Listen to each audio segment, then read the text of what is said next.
talking to us. I know that you're going in and take your seats. It will be a joyous occasion inside. Yeah, of course, it's going to be a celebration. Yeah, do enjoy it. Thank you, Kay. Perhaps you'll be good enough to come back and talk to us later on. Thank you so much. Okay, for now, ladies, thank you very much indeed. So the memorial service underway very shortly indeed. We believe that the funeral service is taking place, as you can see, at the Hollywood Hills, at the Forest Lawn Mortuary in the Hall of Liberty. Forest Lawn not likely to be the final resting place of Michael Jackson, is what we're being told. He could come here in the casket for the memorial service. We believe the family, their supreme wish is that he will finally rest at Neverland. They don't have permission to do that at the moment, Jeremy, but they are working on that, we're told, and they do hope that Michael will be able to be laid to rest finally at Neverland. We are covering every single frame of this memorial service. It really is quite a lineup, as you know. Among the stars who'll be taking part are Smokey Robinson and Lionel Richie as well, amongst others. Al Sharpton will be representing the family. It's on Sky News and it's on Sky Arts 1 HD. So do stay tuned our way. Send us your thoughts as well. news@sky.com 84501, leaving you with the pictures of that memorial service up at the Hollywood Hills Forest Lawn Cemetery. Thanks very much, Kay. Look forward to joining you at 1:30 in about 17 minutes' time. She's going to be not only here on Sky News, but Kay's going to be guiding you through the coverage in high definition on Sky Arts 1 HD, as she was saying, from 5:30. By that time, we may well have found the proceedings with the Jackson family and the entourage will have moved now from Forest Lawn Cemetery, where we're concentrating at the moment, here with the family leaving after that short funeral service. And the focus will start moving to where Kay is down at the Staples Center in downtown. It's a journey of about 8 miles, but at this time of the day, it could, of course, be pretty thronged with traffic. Not sure how long that journey is going to take. No doubt the streets are going to be packed with well-wishers and onlookers just wanting to pay their respects. So as we lose that picture, we've got Forest Lawn Cemetery back again. So a phalanx of cars there, a cavalcade will be setting off very shortly, including the body of Michael Jackson, who will be honoured at that concert in his memorial, his memory, at the Staples Center, one of the great entertainment centres downtown. And it's being seen as perhaps the biggest show that Hollywood and LA has seen since the Olympics back in 1984, and that certainly had thousands congregating around LA then. And of course there was the huge event of Frank Sinatra's death back in 1998, and I remember then being in LA and covering that, and again thousands of people came from around the world to pay their last respects, just as they're doing with Michael Jackson today. Greg Milam, our correspondent on the spot there, watching events up at Forest Lawn. Greg. Well, yes, as expected, that private family funeral taking place now some distance behind me up in the hills of Hollywood here. The family confirmed yesterday that it would be here, that there would be a private event before they moved on to that memorial service in downtown LA. What has changed is the suggestion that Michael Jackson's body will accompany them to that memorial service. We'll remember that news conference last week where the family said that there would be no body and no funeral procession at the memorial service that's taking place today. Clearly that's changed, and there's certainly been some work going on with the Los Angeles Police Department and the other city authorities to make sure that can happen. We assume it's going to take the form of a funeral procession those few miles into Los Angeles.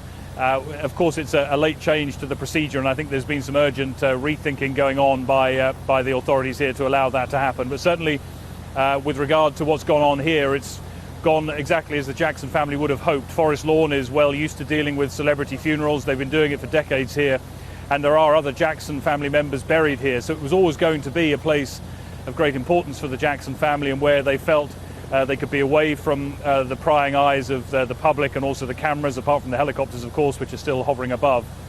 They could be inside that auditorium, the Hall of Liberty.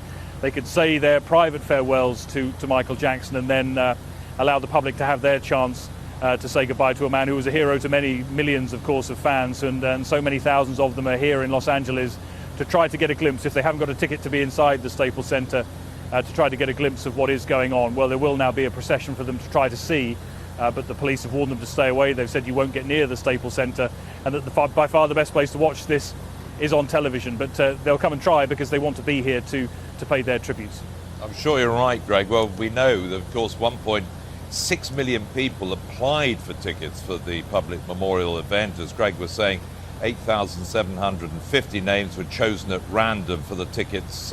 17,500, that's the total number of tickets handed out to fans, 2 per recipient, of course, for the Staples Center. And let's just take a look at the Staples Center, where the focus is going to move very shortly. 19,000 seating capacity there at the Staples Center, which is known for hosting great concerts, world-renowned sporting events and so on. But 1 in 813 with the odds of getting a ticket for the memorial if you applied, and 18 was the number of vehicles that made up the motorcade transporting the Jackson family members to that private memorial ahead of this public event.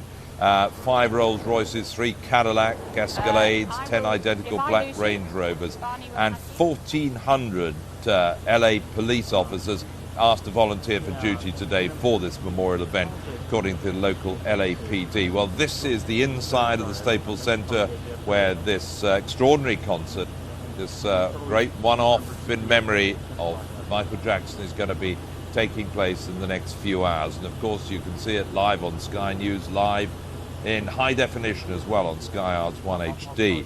And we'll be seeing an extraordinary list of entertainers in there. Let's just remind you of who's going to be taking part, paying their tribute to Michael Jackson. The performers include Smokey Robinson, Mariah Carey, Lionel Richie, Stevie Wonder.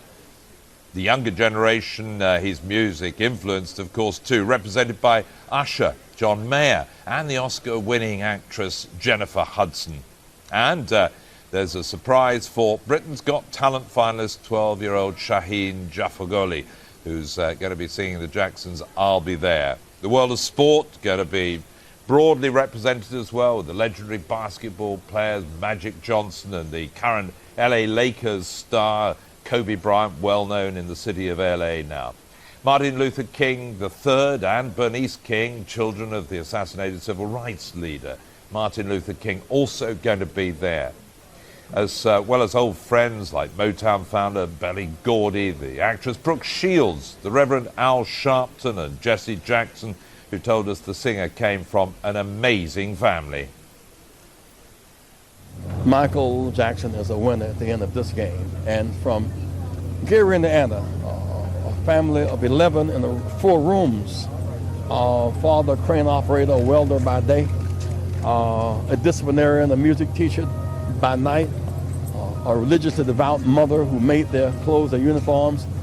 That family coming out of Gary is a great miracle and a quintessential family values story. Thank you for your time.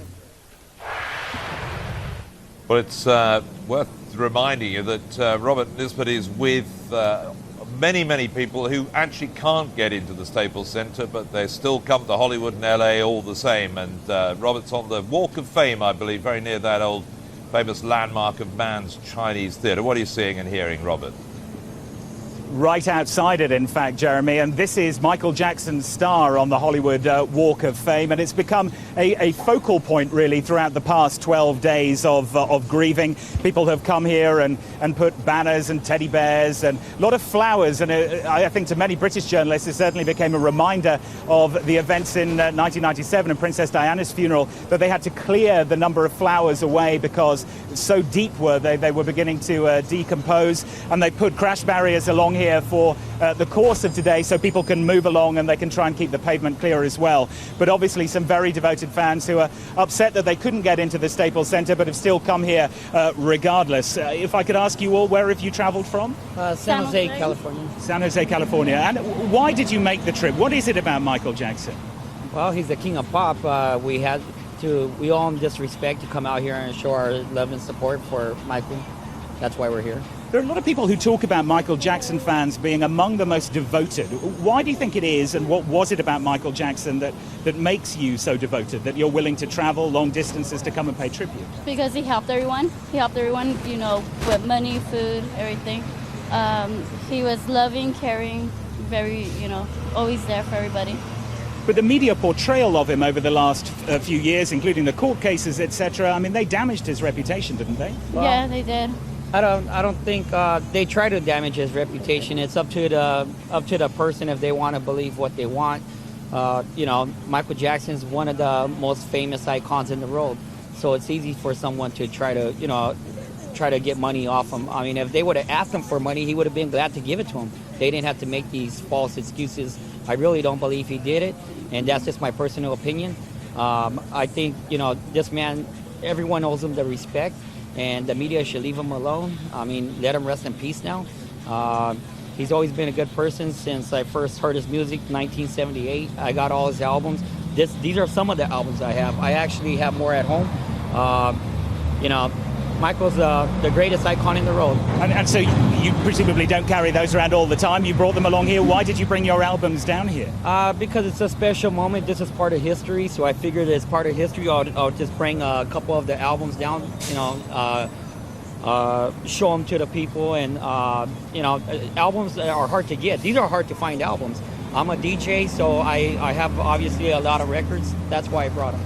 Terrific. Well, thank you very much indeed for your time, and from everybody gathering out here at Michael Jackson's Star on the Hollywood Walk of Fame. Back to you, Jeremy, in London. Thanks very much. Well, I'm going to take viewers straight to the driveway of the Forest Lawn Cemetery and Memorial Park there in the Hollywood Hills, where the cavalcade of the Jackson family and close family and friends are starting to leave after that short funeral service and starting to head down the 8 miles or so to the heart of downtown Los Angeles. And there are the gates where you can see police on duty there. We're hearing 1,400 LA police asked to volunteer today to protect and guard the route and the Staples Center as well as the Forest Lawn Cemetery. Apparently cheers went up at the Staples Center when the footage was shown on the big screen of Michael Jackson's golden coffin decorated with red flowers emerging from the cemetery, ready to be transferred in the black hearse that you can see now to the public concert and the public memorial event. Inside the center of the stage, adorned with the star's image, a mural carrying the words, "In loving memory, Michael Jackson, King of Pop, 1958 to 2009. Greg Milam, our correspondent, is at Forest Lawn up there in the Hollywood Hills, and this cavalcade starting to move down the hill now and in towards the heart of LA itself, out through the gates as we can see it right now, Greg. Yes, and one extra vehicle, it appears, from those that went in, which is the hearse that will carry Michael Jackson downtown to the Staples Center, and those fans and those friends and the family, of course, who'll say goodbye to him unexpectedly. Perhaps we didn't yesterday expect that this would be the case, that his coffin would be on the freeway, accompanied by those family and friends, and the LAPD, of course, the California Highway Patrol, closing the freeway ahead of him so that his body can be borne to the Staples Center, and his fans will get the chance to say the goodbye that perhaps they hadn't anticipated. There was remember that statement from the organisers of the memorial service that there would be no body, there would be no funeral procession. Well, now we're getting both, and those fans, those 17,500 fans who will be inside, will see that, and those family members who are in the vehicles behind that hearse will also be there. The change of plan, we don't know why that change of heart came from the Jackson family, but something happened in the last 24 hours that meant they wanted this to be the way of this funeral, and not simply a memorial service in Michael Jackson's absence. Still some questions about what will happen afterwards, where his body will finally be laid to rest. No doubt it will return to Forest Lawn, where it's been for the last few days, while they make a decision about his final resting place. But that funeral service has taken place. The private family funeral service lasted about an hour in the Hall of Liberty inside Forest Lawn, a very private place for fans for families to be away from fans and the media and be able to pay their respects. There was Incidentally, the Los Angeles Fire Department helicopter on standby in Forest Lawn, that was seen as one potential way that they could have got his body to the Staples Center. Clearly that's been deemed to be unnecessary now, but all along that route, those 8 miles to the Staples Center, the news helicopters will follow that cortege. They'll follow Michael Jackson on that journey into a city that, of course, he was pretty much king of for the last 20 years or so, and down to those fans who he meant everything to ever since he appeared on the scene back in the early 1970s. His funeral procession is now on its way to Los Angeles, and to that very public farewell after the private funeral here.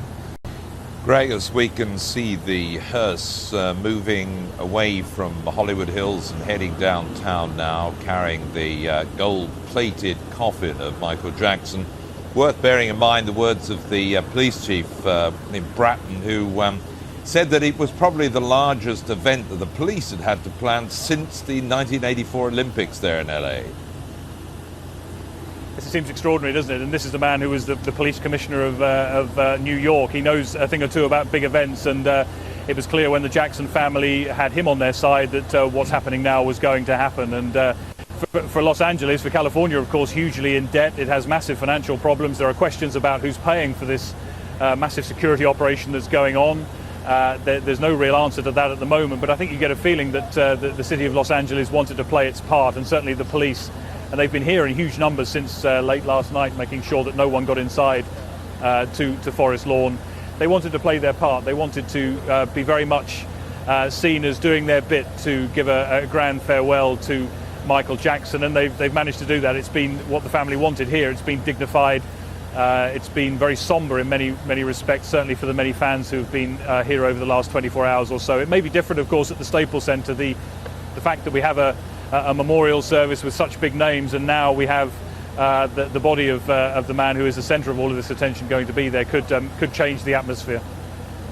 Thanks, Greg. Well, as we watch the hearse there carrying the gold-plated coffin of Michael Jackson at the heart of an 18-car motorcade with the Jackson family there heading away from the funeral service at Hollywood Hills, Forest Lawns. 5 Rolls Royces, 3 Cadillac Escalades, a range of 10 identical black Range Rovers, heading now towards the Staples Center. As you can see on the right-hand side of the screen, the blue light bathing the stage, where many of the greatest stars in black music in America are going to be paying their tribute to Michael Jackson in front of a stage crowd of over 11,000 people. We'll be there live in just a moment.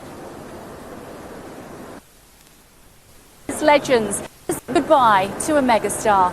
We're live at the Staples Center for what promises to be a spectacular send-off for Michael Jackson, who died 12 days ago at the age of just 50. 17,500 lucky fans are here. They're here stars including Stevie Wonder, Lionel Richie and Mariah Carey pay their final tributes to the king of pop. And the late-breaking news, Michael Jackson's coffin will be brought here and will reside centre stage throughout the event.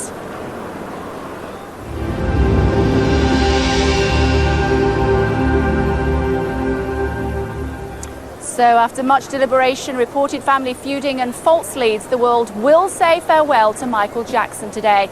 And a memorial fit for an entertainment, something like that. Should I remind you a little bit about his life as we prepare to celebrate his death? He burst onto the world stage 1969, so that shows you how long ago, 40 years ago. He was 11 and he was singing with his brothers I Want You Back. Apparently the PR team thought it would be a good idea to say he was 9 years old because that would make him more cute. So that was the confusion when he first appeared on the Ed Sullivan Show. I Want You Back, singing that with his brothers. He went on to bigger and bigger things. The Thriller album, do you remember that?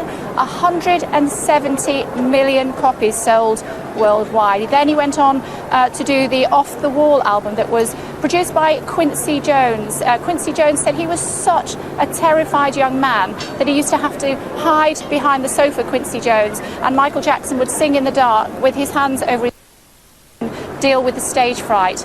It obviously worked. He went on to produce Bad as well. Neither of those albums quite the success as Thriller, but it still made him a significant amount of money.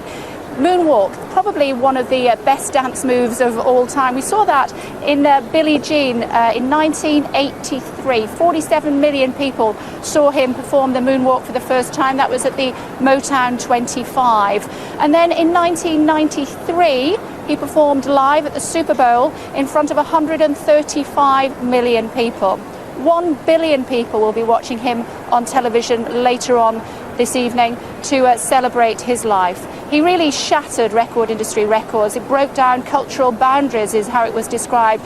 Mass crossover appeal as well. Many described him, I suppose, as a transracial icon.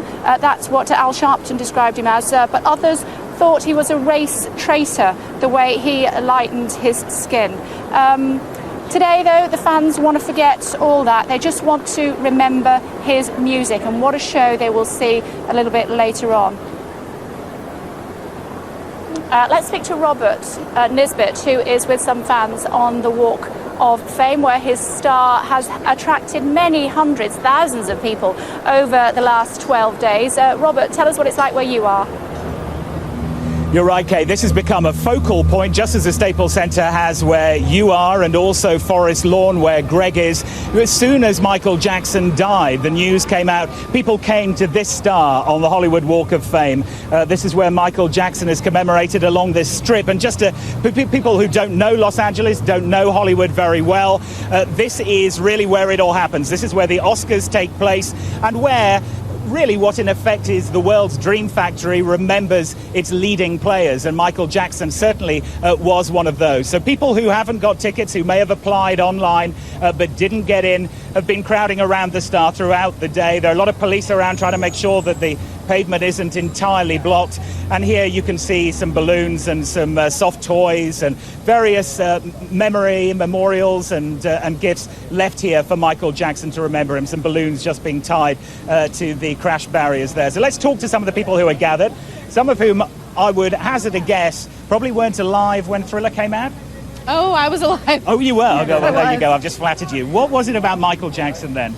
You know, I live in Israel, and I come from a city and a country dealing with conflict, and Michael Jackson was someone who sang about equality, and doesn't matter who you are, where you come from, we're all one people. And I think Michael Jackson was the first concert I ever went to, and it meant so much to me and to the people in my country, my family. He was a rock star. People can say what they want about him, and yes, he was surrounded by controversy, but he was an amazing performer, and I think that at the end of the day, that's how people are going to remember him. But people did say terrible things about him. Is it hard to remember with affection someone who had so much rumor and speculation circulating around him?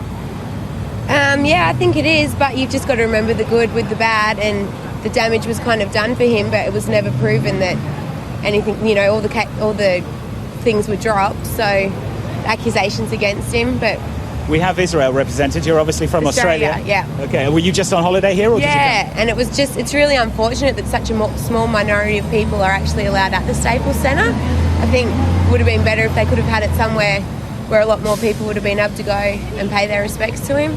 Thanks, guys. Moving down the road. If I can talk to you, I mean, you weren't born when Thriller was out. Okay, right, okay, I got that bit right. But I mean, what is it about Michael Jackson, that has attracted, I think it's a generational issue, that people your age right up to, your parents and beyond? Yeah, I think that he was a great performer, and he had music that really was good to listen to for all kinds of people, young and old, and that ability to perform and his, like the way that he drew people in, that's why he was really so popular. And I think it's fair if I could talk to you as well, about kind of inspiration and how he inspired other artists. Yeah, honestly, I wasn't alive when he was big, but I know from everyone that I hear, he revolutionized music videos with Thriller. And while he did have a lot of controversy, he still had so many big songs and stuff. It's huge in all different ways. Fantastic. Very good answer. Let's bring you in, sir. You've been here all morning, I know. A big fan of Michael Jackson? Both, Michael and Janet. Okay, and do you live locally? I live in Needles, California. So what is it about Michael Jackson? Then explain. We've heard some of people maybe slightly younger than you. You may have been around when some of the big albums were out. Yeah, I was born in '82, and I used to sing Thriller in my baby crib, and I still sing it to today. Now, what is it about the devotion of Jackson fans? I've been covering Michael Jackson stories for a long time, and I have never met fans as devoted. What is it specifically about Michael Jackson's personality that attracted such devotion in his fans? I think it's more, I wouldn't call it to the lyrics. You just become a part of it, you connect with it, and it makes one big family. And did you connect with the man maybe because he was also vulnerable as well? You know, that there was a vulnerability about him? The vulnerability, I can't say what he was feeling, but from what I felt from it, I think he showed his best on stage, connected well on stage, and they said he always did his best. And I saw a recent interview, and he said that he was always himself, and he took everything that he had and put it on stage and gave us a good show. Okay, thank you very much indeed for sharing your thoughts. So that's just some of the reaction from the people here who didn't manage to get tickets. Back to you, Kay. Thanks very much indeed, Robert. 17,500 lucky people did. Celebrities amongst them as well, though we've just had a few celebrity arrivals. Let me tell you who we saw. We saw Larry King. He does Larry King Live on Arrival Channel, should I say. He's been commenting on the death throughout. Dionne Warwick, she arrived as well just a short time ago, as indeed did the civil rights campaigner Jesse Jackson. Many other stars inside as well. Some of them doing readings, others carrying out performances on behalf of the late, great Michael Jackson. It was difficult to love him, is how some people described him. Also difficult not to. Let's talk about that with my guests. Still with me, Andrew Blankstein from the LA Times, and as well as you can see, Eric Peterson and Tanya Acker from the Huffington Post. Difficult to love him, difficult not to. Obviously, it was a little bit of both. I mean, you had the accusations of child molestation, the eccentricities, some of the financial troubles he had in his later years. And so, obviously, that's dominated the press coverage of somebody who, in earlier times, obviously was a darling of the media world. And I think that's why people are of two minds. I mean, that's why you see some of the revisionist history that's going on. Some of the attention now focused on his entertainment career as it was when he was younger. But certainly it's hard to escape some of the things that went on in later years. And I think that's why, even though he was beloved, there's also an ambivalence there. Eric, can we forget his weirdness now? He's an icon, he's a legend. I think today we're going to forget about it. Going forward, it's going to be very difficult to separate the Michael Jackson of the last decade plus from the Michael Jackson we all grew up. You know, you were talking about hard to love him, hard not to. You know, as a kid, I was crazy. Like, here's this 11-year-old boy. I was 5 or 6. Maybe I could do that. I knew I couldn't, but it's beautiful. It's wonderful music that's held up. I just hope that the future generations at least get an idea of the music that he left behind, and he's not just remembered as that, you know, that weirdo who had the deals with the law and everything else. Sort of like with Elvis Presley, I hope that future generations don't think of Elvis as that, you know, fat guy in Vegas. I hope that they go back and they listen to the music, and I hope that the current generation, especially watching all this craziness, goes and just gets a chance to listen to some of the, especially the earlier music that I still adore. And if so, then yeah, we can forgive some of the weirdness. As a kid a man who never had a childhood, went right on stage at that age, and now he's not going to have a chance to be an old man and live his golden years. That's pretty tragic. You know, it's tough to feel sorry for somebody who's a multi-millionaire and who has all the star accolades, but it's a tragic life that he wound up leading, and I do hope that we remember some of the music. Tanya, just being told that the cortege has just arrived, and a 10-minute warning to the service starting, so we will let you all go in just a moment. But Tanya, you are a lawyer as well as a blogger for the Huffington Post. I wonder about the children. What's going to happen to them? There's going to be some sort of a battle for custody of them, and also the impact on them today. They've seen the service with their father, memorial service, up at a private service up at Forest Lawns, and then they're coming here for the public memorial. They'll have seen their grandmother upset as well. What about the kids? I think it's lovely, frankly, that they're going to see this magnificent outpouring of public support for their father, given the fact that his life is really embroiled in so many dramas and controversies over the past 10 years. So I think this will be very good for the kids. I do think that going forward, we've just seen the tip of the iceberg in terms of the legal wrangling that's going to go on. You saw Katherine Jackson's attempt to control the estate was rebuffed by the court, although she is going to have significant input. There's going to be, I think they'll be fighting over wills and estate taxes for some time to come. Notwithstanding, in addition to that, there'll also, I think we're going to see some investigations by the State Attorney General, doctors, and some of the doctors who are around him, and some of the other folks who are around him. But I think today is just the moment to celebrate the music and his memory. Okay, thank you very much indeed, all of you, for joining us. I know that you want to get inside. We appreciate you taking the time to talk to us today. Let me tell you about the memorial service as best we know it at the moment. It's likely to take something like 90 minutes or thereabouts. You saw the pictures of the cortege arriving. So Michael Jackson will be taking centre stage, as he always did throughout his life. He'll do that in death as well. You can see the pictures inside as we speak to you. This is being produced by Kenny Ortega. He was the choreographer for Michael Jackson. He was there the night before Michael Jackson died. And also Ken Ehrlich. He produces the Grammys year after year. And he has put this show together as well. You've seen the list of performers, you've seen the list of speakers as well. We'll go through them as they appear. One notable who won't be here is Elizabeth Taylor. She'd been invited to speak actually, but she said, you know what, I don't want to be involved with the whoopla. She actually was tweeting on Twitter last night saying, Michael wouldn't want me to come. He knows how I feel about him. So she politely declined the invitation.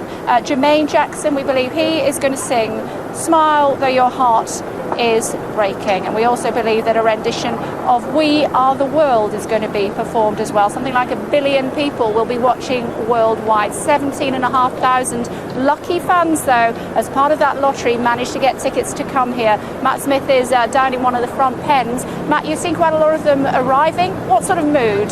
It's a real mixture, Kay. They're excited to be here. They're excited to be part of the very small amount, relatively, of Michael Jackson fans who've been allowed to come here in person and pay their last respects to him. But they're then arriving at the memorial walls and taking a moment to think about why they're here. So it's a real mix of emotions for them. And I think once the casket with Michael Jackson's remains is brought onto the stage and maybe shown to them, it's going to change the mood a little bit. And I wonder how they're going to play that out, because they're trying, they've got these performers on, they've got Stevie Wonder, they've got Usher, they've got these big musical tributes, but it's going to be very difficult for them to really measure that and bring out a sort of a real emotive mood in it. It's going to be interesting to see how this plays out. Yeah, it certainly is. You're absolutely right. We've been talking and reflecting on his life and his performances. Thriller, probably the pinnacle of his career. He was looking for that elusive comeback with that 50-date tour. It was going to be incredibly grueling for him, wasn't it? It was, and a real mix of reports about whether Michael Jackson actually knew he was signing up to 50 dates. Some reports saying that he was so strongly medicated on prescription medications his last days, he only realised that he was signing up for 10 dates. But fans, nevertheless, had bought tickets in their millions for those concerts, and they were hoping to see him do his one last show. Critics of Michael Jackson say, well, yes, Thriller was good, Off the Wall was good, Bad was good, but he hadn't really done a good record since then, and his career was in the doldrums very much. But in the late 80s, he was a groundbreaking artist, certainly in terms of the way he marketed himself as a pop artist. Well, yes, he didn't change the world in terms of society in the way maybe Elvis or the Beatles did, but he did learn how to and show the world how to package a pop act, and we're still seeing that today. Yeah. Do you think he'll go down as an icon like his father-in-law, Elvis Presley? I think he will, in the eyes of the fans, will always be an icon. And whether his music lives on, well, there is a question, really. I think some of it is a little bit dated, if I'm being honest. But the fans, certainly, and the emotion from the fans here, really, is one of devotion. It's whether it carries on to the younger generation. But I think after death, he's certainly showing more interest, really, than he's certainly selling more records than he did in his later part of his life. But we can hear here the helicopter circling overhead. As you mentioned, the cortege arrived here a few minutes ago, went into a back entrance of the Staples Center, bringing Michael Jackson's casket here and his family members, and we understand that it's back on track, Kay. Indeed, so we were actually shown inside the Staples Center a little bit earlier on in the week. It really is an absolute warren of tunnels underneath there. Home of the LA Lakers, the ladies basketball team playing there as well just yesterday. And tomorrow there's going to be a circus. So if this couldn't get even more weird, I suppose, we did see at 2 o'clock this morning, LA time, the elephants with a group of local school children being paraded down one of the roads that has been closed off. I'm sure that Michael Jackson would see that as a fitting tribute. You'll remember, Matt, of course, that he had that one-man zoo, didn't he, up at Neverland? Some people are remarking, as you just mentioned there, that the circus is a fitting kind of thing in the Michael Jackson story, given that this man lived his life so eccentrically. But his fans here, just talking to his fans, they're not really worried about Michael Jackson, the personal man. For them, he was an icon. He was almost like a demigod to them. He could do no wrong. I mean, certainly in the media that other people had different opinions there, but to them, and to be here for them, it's closure, this term that the Americans like to use. It's the end of the chapter, really, on the Michael Jackson story for them.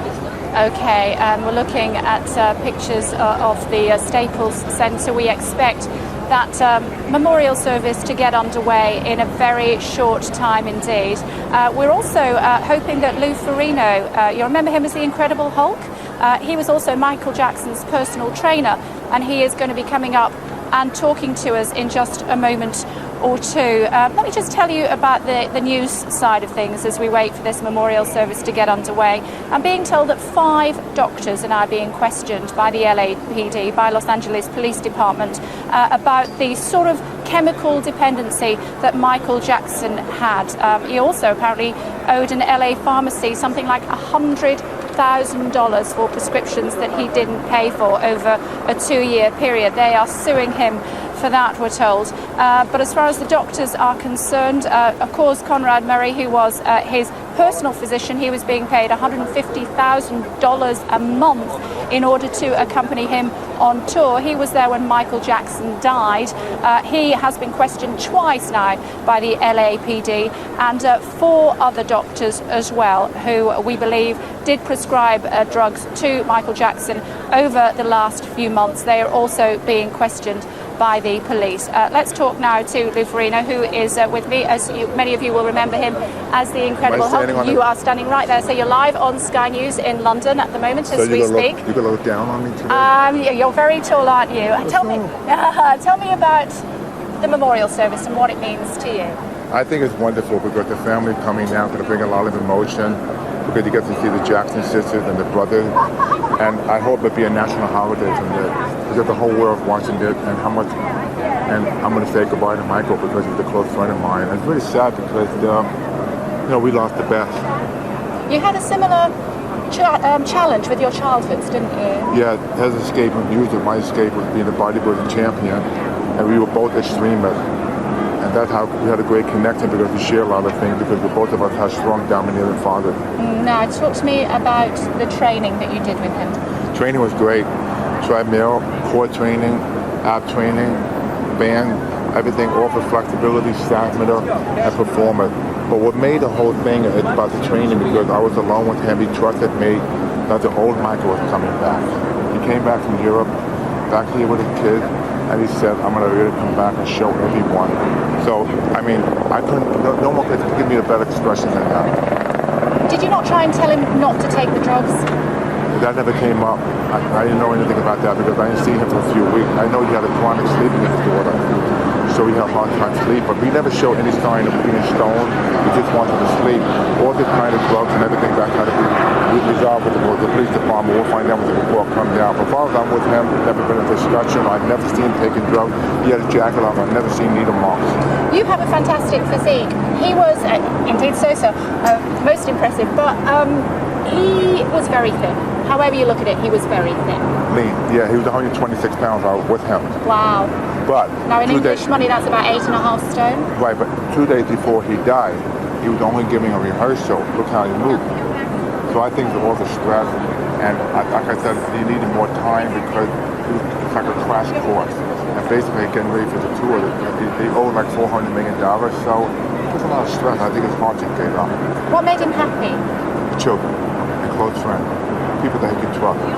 His children more than anything. I've seen him with the children. They were at the house, and at least he died happy. Talk to me about the kids. He has tried, I mean, it was all a bit weird with the masks and that sort of thing. What sort of kids are they? What sort of children are they? They were nice, well-mannered, they were not obnoxious, they were sweet. And he worked very hard to protect their privacy because of the way he grew up. And I know one thing, he did raise them different than his father did. He let them be who they want because growing up, Michael didn't have a childhood. He had to constantly sing and dance and being, driven by his father. But at least, he had that chance to enjoy that part of his life before he died. We will let you get inside before it starts, trust me, but all our viewers are fascinated by what you have to say, so you could indulge us for just a couple more minutes. Tell me why you think he wanted Diana Ross to look after his children if anything happened to Catherine. Say that again, why? Why Diana Ross to look after the children if anything happens to Catherine? Because she's a sweet woman. And I think his mother, she's 80, and you know how much longer she's going to live. But he felt because he's a close friend of Diana Ross, he knows that she will raise the kid like he wanted her to raise because she's seen how he's grown up with his father. Okay. What about what made him sad? You talked about what made him happy. Yeah, a lot of pain and anger. Why? Of growing up. When he was young, he would cry all the time because he felt like he was ugly, he had acne, and he couldn't Why was that? Because he couldn't make friends. You know how to make friends. He would cry all the time. But is that because of his father? Partially, but the fact that he's very self-conscious and he never really had much of a social life. He was like a loner. And he told me all he did mostly reading Incredible Hulk comics, watching Hulk movies. That was his fantasy. But that's how we came together because he made up for it later in life. Tell me how the phone call went when he rang you and said, "Hi, this is Michael Jackson." It was funny, but the first he used the word Omar, kind of teased me inside. So he's a prankster. Yeah, okay. But tell me what the mood will be like inside today. I think it's going to be great. I think it's going to be emotional. It's going to be sad. We're going to see the family. And he's not going to sing for us, but inside of us, we're going to sing for him. What are you most looking forward to? To see today how much the world was affected by him this past 2 weeks with nothing but joy and peace. You ever notice read the news? It's almost like a standstill. It's like a tribute to Michael because we'll never have another king like Michael. Final thought, Louis, I know you've got to go. At home, a lot of people are thinking, put him to rest, let him lie in peace, and yet he's being brought here. Some people see this as him being paraded, and then maybe he'll be taken to Neverland, maybe not. Is this appropriate for Michael Jackson? Well, I think for the fans, I think to bring him here was a good decision. Why didn't bring him? Because they get a chance to feel his soul. They make a connection with him because if he wasn't brought here, then we'll be looking at the movies and everything. At least that we all know that he's with us today. Regardless if he's dead, but he's with us, he's there. And how will you remember your friend? Can't replace him. I just, in my heart, remember the things he taught me, that I would be better for myself and try to be a better dancer than I am today. We're going to let you go. We appreciate you taking the time. Thank you very much indeed for joining us on Sky News. Thanks a lot. Lou Ferrigno, otherwise known as AKA the Incredible Hulk. He was the trainer for Michael Jackson and he last saw him about 3 weeks before he died. Matt Smith is still with us. He's down in the front pen. Most of the fans inside now, presumably, Matt? That's right. The last few just taking pictures outside the Memorial Hall. Inside the Staples Center here, as you say, home of the LA Lakers. The stage is set. It's blue light on the stage at the moment, floral tributes in front of it, and a real sense of expectation about what's to happen.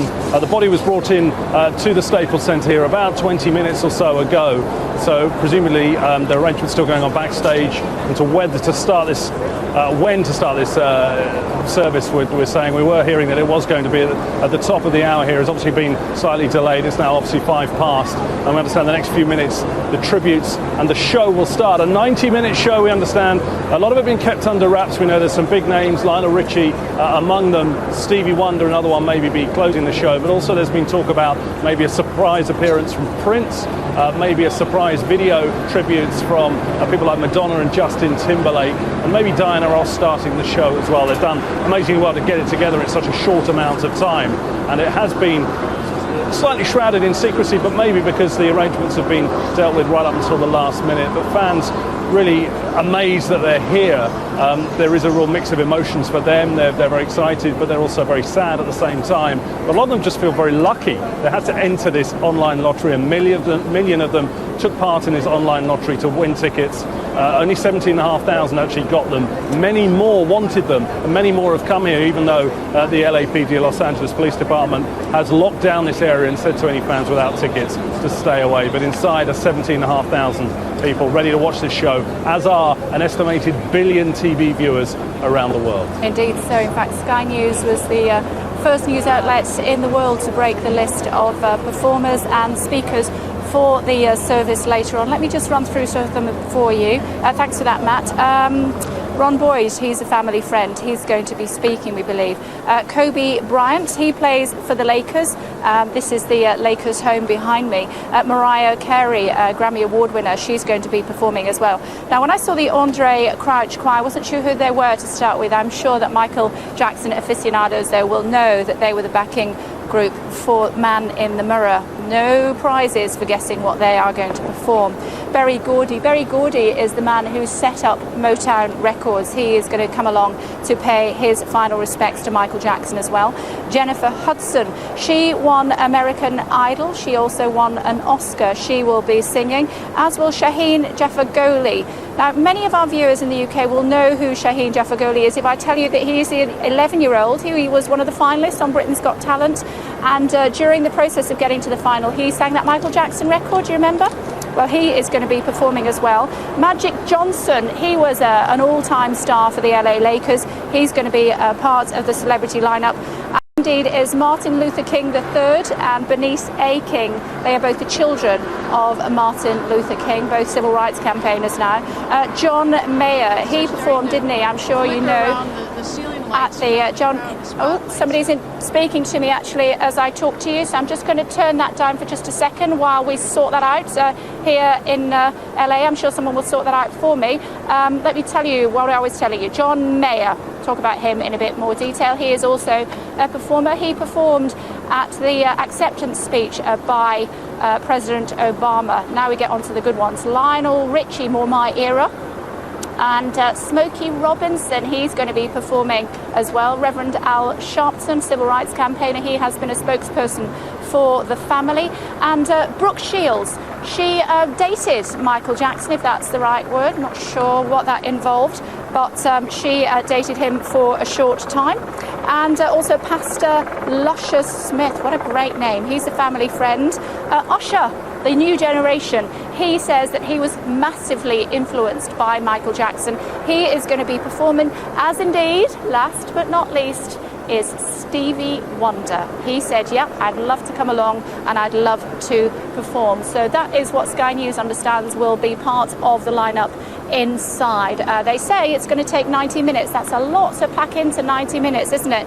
See the pictures inside as I speak to you. We are expecting Michael Jackson's casket to take centre stage inside the Staples Centre, which can actually hold 20,000 people. So there will be a significant number of fans, 11,000 fans over there, and then there will also be a bit of an overspill. Just looking behind me as I talk to you, we can see the LAPD that was the Outriders. They are going by now, so obviously the casket is being put in place inside. I was just telling you about the Nokia Centre, that's over to my left. The people who got those tickets will not see the service live, but they will see it on giant screens inside the Nokia Centre. AEG Live wanted to do all they could to get as many fans as they possibly could inside this locked off area to make sure that they could enjoy the moment, enjoy saying goodbye, a final fond farewell to Michael Jackson. And Matt Smith has been watching them arrive over the last, hour or so, Matt? They're just coming through. I'm just seeing the last couple of fans coming through now. And really for them, it's been an expectation of what this event is going to be like, but also a sense that this is it, really. Slightly ironic, that was the name of his, to come back to all that wasn't going to happen for them. This is the chance, well, for a very small percentage of them, it has to be said, only 17,500 fans coming here to see really the end of the Michael Jackson story. We understand music is being played, Michael Jackson music is being played inside the Staples Centre while the show is getting ready to start. As you say, we're expecting a 90-minute memorial service, although it will be fairly upbeat. To be a lot of performances from those stars, Kay, that you were mentioning, but there will be obviously readings, and we're about to start. Back to you. Okay, I'm trying to find Let's closure. take you inside now, should I want you to know that even though Smokey I'm not there at the Robinson, Staples Center, fantastic. He I'm is there going in to my be heart. performing, we believe, I've decided a little to bit pause and later decide. on. This feels right for me. And let's Michael listen, was a should we, personal to love what of Smokey mine, Robinson has to treasured say. part of my world, part of the fabric of my life, in a way that I can't seem to find words to express. Michael wanted me to be there for his children, and I will be there if they ever need me. I hope today brings closure for all those who loved him. Thank you, Catherine and Joe, for sharing your son with the world and with me. I send my love and condolences to the Jackson family. Diana Ross.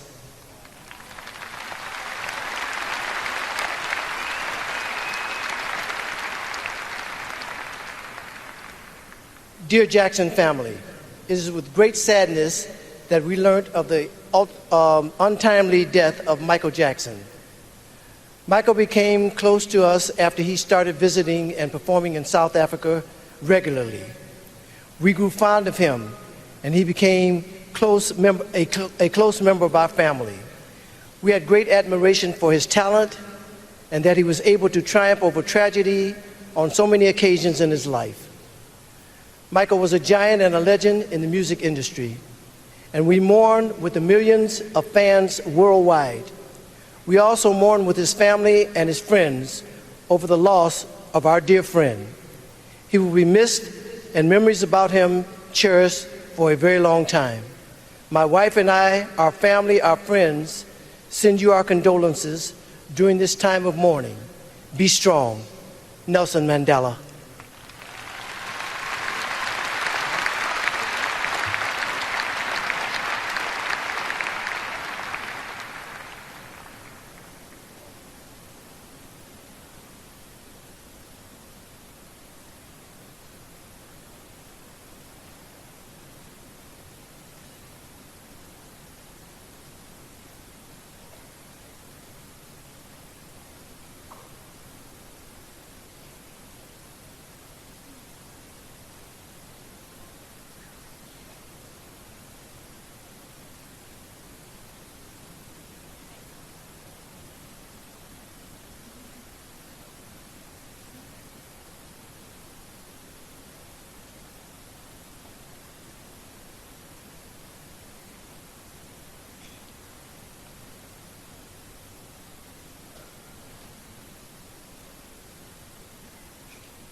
So opening tributes by Smokey Robinson, one of the all-time legends of Motown, of course, paying a silent tribute to Michael Jackson, the king of pop, who died 12 days ago.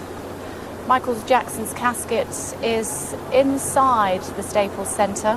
17,500 fans paying tribute to the king of pop, who died from cardiac arrest at his home.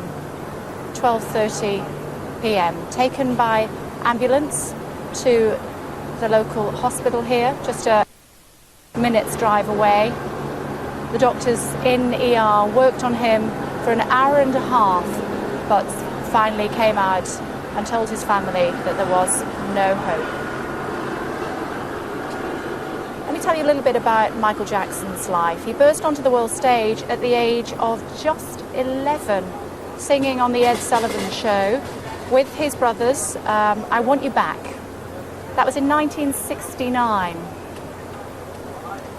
He was actually 11 years old, although the PR people had thought that it would be cuter if they'd said that he was just 9. So a lot of confusion over the years on Michael Jackson's age. That probably explains why.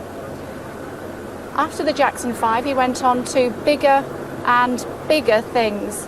The Thriller album, 170 million copies that was sold. These are live pictures from inside the Staples Center. We're expecting quite a lineup of stars to pay their final tributes to Michael Jackson. Smokey Robinson starting off there, as you heard. Of those who aren't coming today, Elizabeth Taylor. She said she didn't want to be involved with the whoopla, as she put it, of the whole event, and she went on, she was tweeting, she said, Michael knows how I felt about him. Others, though, do feel that they want to pay their final tributes here. Ron Boyd, he is a family friend. We believe that he will be doing a reading. Also, Kobe Bryant. Now, Kobe Bryant, to our viewers in the UK, he is a massive Lakers star. They play in the Staples Center. They just won the NBA championships. He will also be here, as will Mariah Carey. No doubt Mariah Carey will be singing for us. She recently won a Grammy. The Andre Crouch Choir. They were the backing choir for Man in the Mirror. So there's no prizes really as to guess what they might be performing for us today. Also here, we're told, is Berry Gordy. Berry Gordy is the founder of Motown, and he wanted to come along and pay his final respects, as did Jennifer Hudson. Jennifer Hudson won American Idol. She's also won an Oscar, in fact. She will be performing, and will also Shaheen Jaffagoli. He's just 11 years old. He's from the UK, and viewers will probably remember him as one of the finalists on Britain's Got Talent. He's been asked to perform because on his journey to the final, he sang a Michael Jackson record, and he will be performing that a little bit later on at the memorial service. Also here is Magic Johnson, another big Lakers star, no longer plays. In fact, he recently announced that he was HIV positive. Magic Johnson will also be in the auditorium. A couple of the children of Martin Luther King, his son Martin Luther King III, and his sister Bernice A. King. They are both speaking.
And as the silent tributes continue, I just will go through the rest of the list for you. John Mayer, he is a performer, and John Mayer will be singing here at the memorial service to remember Michael Jackson. John Mayer actually performed at the acceptance speech by now President Obama in Denver in Colorado. As well as John Mayer, the great Lionel Richie. He is also going to be performing, we're told. We've already seen Smokey Robinson, haven't we? He started off proceedings, and we're also told that the Reverend Al Sharpton, he has been a family spokesperson over the last 12 days since Michael Jackson died. He is also going to be at the service. Brooke Shields. Brooke Shields, you'll have seen a lot of while she was dating Michael Jackson in the 1990s, beginning of the 1990s, late 1980s, and she had been invited along, and we believe that she has also accepted. The rather appropriately named Pastor Luscious Smith, he's a family friend, and he will be doing a reading. For our younger viewers, Usher, I believe, is very popular with youth, and so my son tells me, and he is also going to be performing, as indeed is Stevie Wonder, probably one of the best known of the Motown greats. He is also going to be performing a little bit later on. Now, one of the big surprises for us today was that Michael Jackson's casket was brought from the Forest Lawn Memorial Service, and he has been brought down on the highway. We believe that he is taking centre stage here at the Staples Centre. Matt Smith is with us. Matt, we're waiting for the service to begin proper, I suppose. We have had several minutes of silence in memory of Michael Jackson. Yeah, we're still a bit in the dark, like they are, by the looks of it, about how this sort of order this service is going to take. It's been sort of shrouded in secrecy a little bit. They've given us a rough idea of who will be there, but not when and how they'll appear. And I think probably that was being decided right up until the last minute. Some 17,500 fans there sat there expectantly, but really they don't know what's going to happen. And I think certainly the fact that the body's going to turn up has been a totally new element to this. And I think maybe they've had to reschedule some of the show there. I'm sure that's the case, and also I'm sure it's a very, very difficult time for the family, not least the three children. The eldest, I think, is just 12. And there's a real mess over the paternity of those children, and we're still trying to ascertain, whether Michael Jackson was actually indeed the father of those children, whether actually he was part of the process. I mean, Debbie Rowe, we understand there's a question mark over whether she was the natural mother or whether that she was fertilised with somebody else's egg. So it's all very, very confusing. We're not actually sure if the children are here. I think the feeling was from the family to keep them away, wasn't it? There was some confusion about what would be the most appropriate for the children. Speaking as a mother, I'm sure it's going to be a very difficult time. Well, the youngest just 7. Yeah, that's right. It's very difficult for them to understand that their father is dead. I mean, it's very difficult to explain to any child, really, but certainly that age, they'd be probably too young to understand it. Yeah, and difficult too for Catherine Jackson. She's 79 years old. She was with her son every single day during that court case. Whatever you think about his proclivities, whatever you think about the way Michael Jackson has behaved, no one can discredit his mother.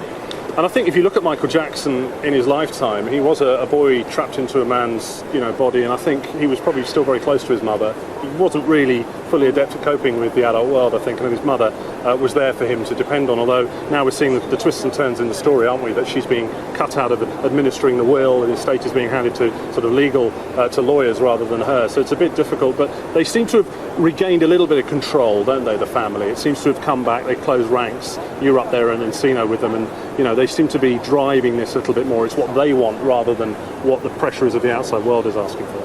Yeah, if you're just tuning our way, we're here on Sky News. We're also on Sky Arts 1 HD. We are monitoring and showing to you live what's happening inside the Staples Centre, where the memorial service for Michael Jackson is taking place. We've had several minutes of silence, quiet contemplation for those inside as they gather their thoughts in preparation for this memorial service. We believe that in total it's likely to last something like 90 minutes or thereabouts. Been put together by Ken Ehrlich. Yeah, and very fast amount of time. I mean, this show really was decided in the last few days, really. And AEG, obviously the people who own the Staples Centre, they were going to be staging these comeback gigs in London, and they've moved in to kind of just get the show together very quickly. And looking around, I mean, I've covered 7 or 8 Oscar events, and nothing is on this scale. I mean, this is absolutely huge. There are media from all over the world here. Everybody wants a part of the Michael Jackson story. For the fans, it's very difficult because for them it's a very exciting event to be at, but a very difficult one to be because this is their final goodbye. Although this is the Michael Jackson story, this is not going to be the end of this story. Yeah, I'm sure that's true. And as we were just saying there, 17,500 fans inside. It's a 20,000-seater capacity stadium. Many thousands more fans than that have arrived. The reason that you can't see them milling around outside is because the screens were being switched off. You can see that they are showing images of him there with Lionel Richie, as you can see, of the course of his life, but they weren't going to broadcast live what was happening inside. LAPD saying, you know what, we don't want you anywhere near here. Watch it on TV, you'll get a much better picture, and we don't want you in the area. Could cause all sorts of problems. Very deliberate move by them, because they were worried that people were going to congregate around here just to try and crane their necks, because we are in downtown Los Angeles. It's sort of a shopping district, isn't it, this? And although bits of it are cordoned off, you could have still got big congregations of crowds. I think it's probably quite a smart move to switch those screens off, not to relay it outside. We're standing next to another venue just to the sort of right of our camera here, which is where they're relaying it to, aren't they? So there are several other venues in Los Angeles. 6,500 people in 6,500 in that one, and then there's some others dotted around Los Angeles. But they wanted people out of this downtown area unless they were invited to the show, unless they got these tickets, these 17,500 tickets that run on lottery. A lot of fans, though, it has to be said, did come here on the off chance, didn't they? They certainly did. Some and got 2 lucky fans. Yeah, like those Welsh ladies, they got lucky. But we gave tickets to 2 lucky fans. A lot are very disappointed and not are watching it in the bars around here. Yeah, indeed. So apparently policing of this event is costing something like $2.5 million, which is a huge problem for the city of Los Angeles. It's effectively broke at the moment. They don't have that sort of money. They do have a contingency plan for big events like this, but even so, they don't have the $2.5 million. And given that the teachers are being sacked left, right and centre because there's not enough money to employ them, and the class sizes are being made bigger and bigger, not everybody's happy that this is happening. No, and it's probably fair to say that all the media here are being charged to be here at this event. Let's not say how much, but it's a lot of money. But that's unusual for an event like this to be charged. But obviously, California, as you say, is overspent. This event is costing a fortune. Just shutting off roads, police escorts costs a lot of money, and I think they've got to try and get the money back somehow. Okay, let's go back inside.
Good morning and welcome.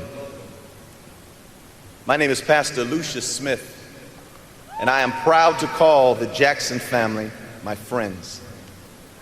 To millions around the world, Michael Jackson was an idol, a hero, even a king. But first and foremost, this man before us today was our brother, our son, our father, and our friend.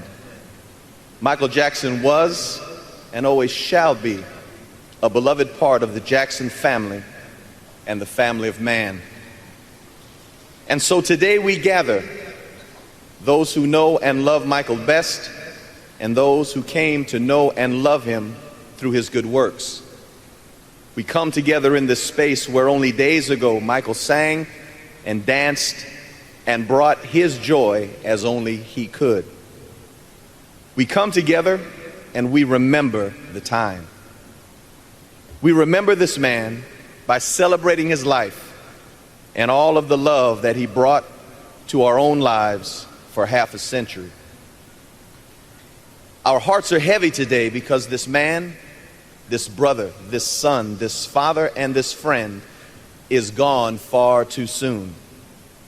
But as long as we remember our time with him, the truth is, he is never really gone at all. As long as we remember him, he will be there forever to comfort us.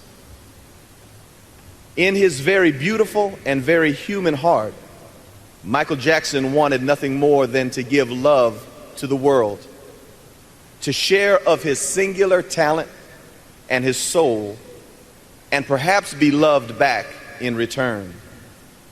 Through his words, his music, and his countless good deeds, Michael did so much to try and heal our world.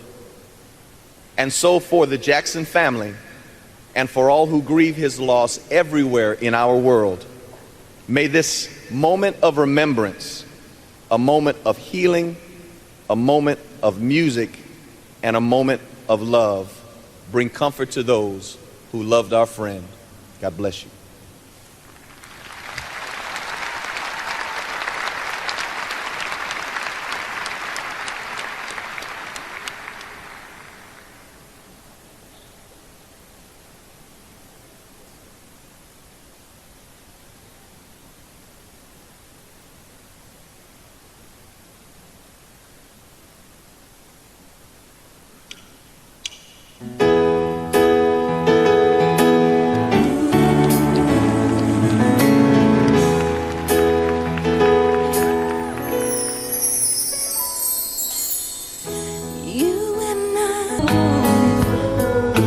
Just call my name and I'll be there. Trailer Reds,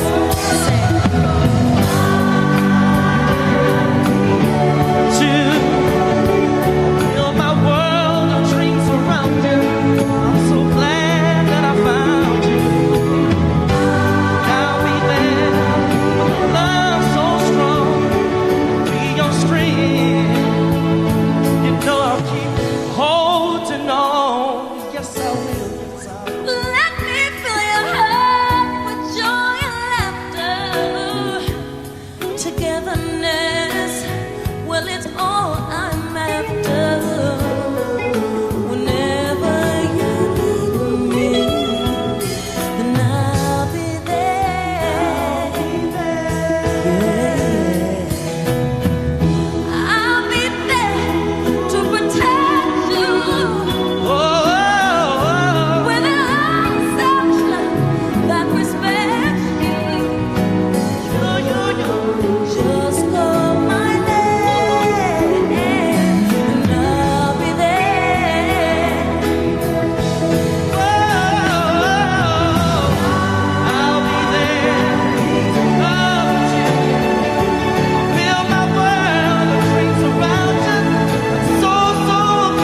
Just call my name.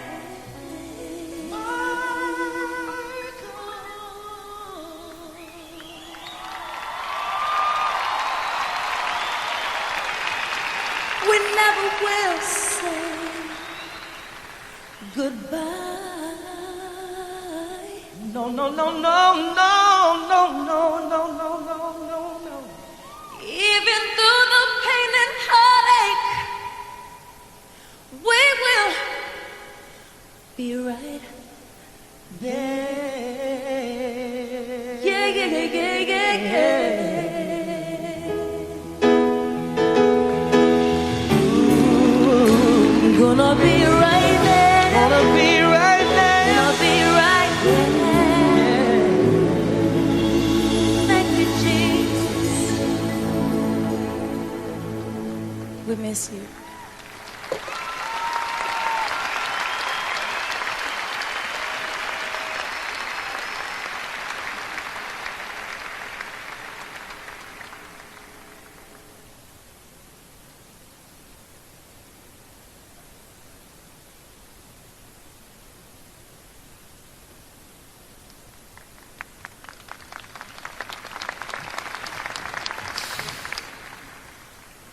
I'm here representing millions of fans around the world who grew up listening to Michael, being inspired, and loving Michael from a distance. All of you.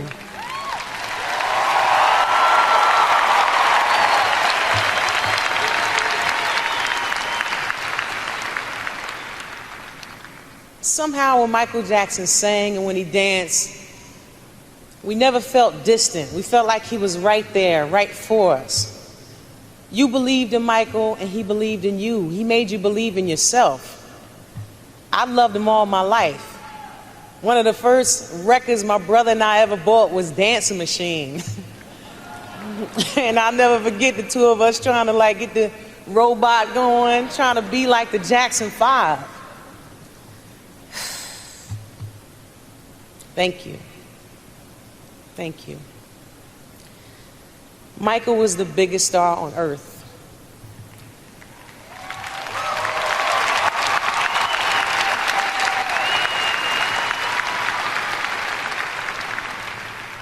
He let me know that as an African American, you could travel the world.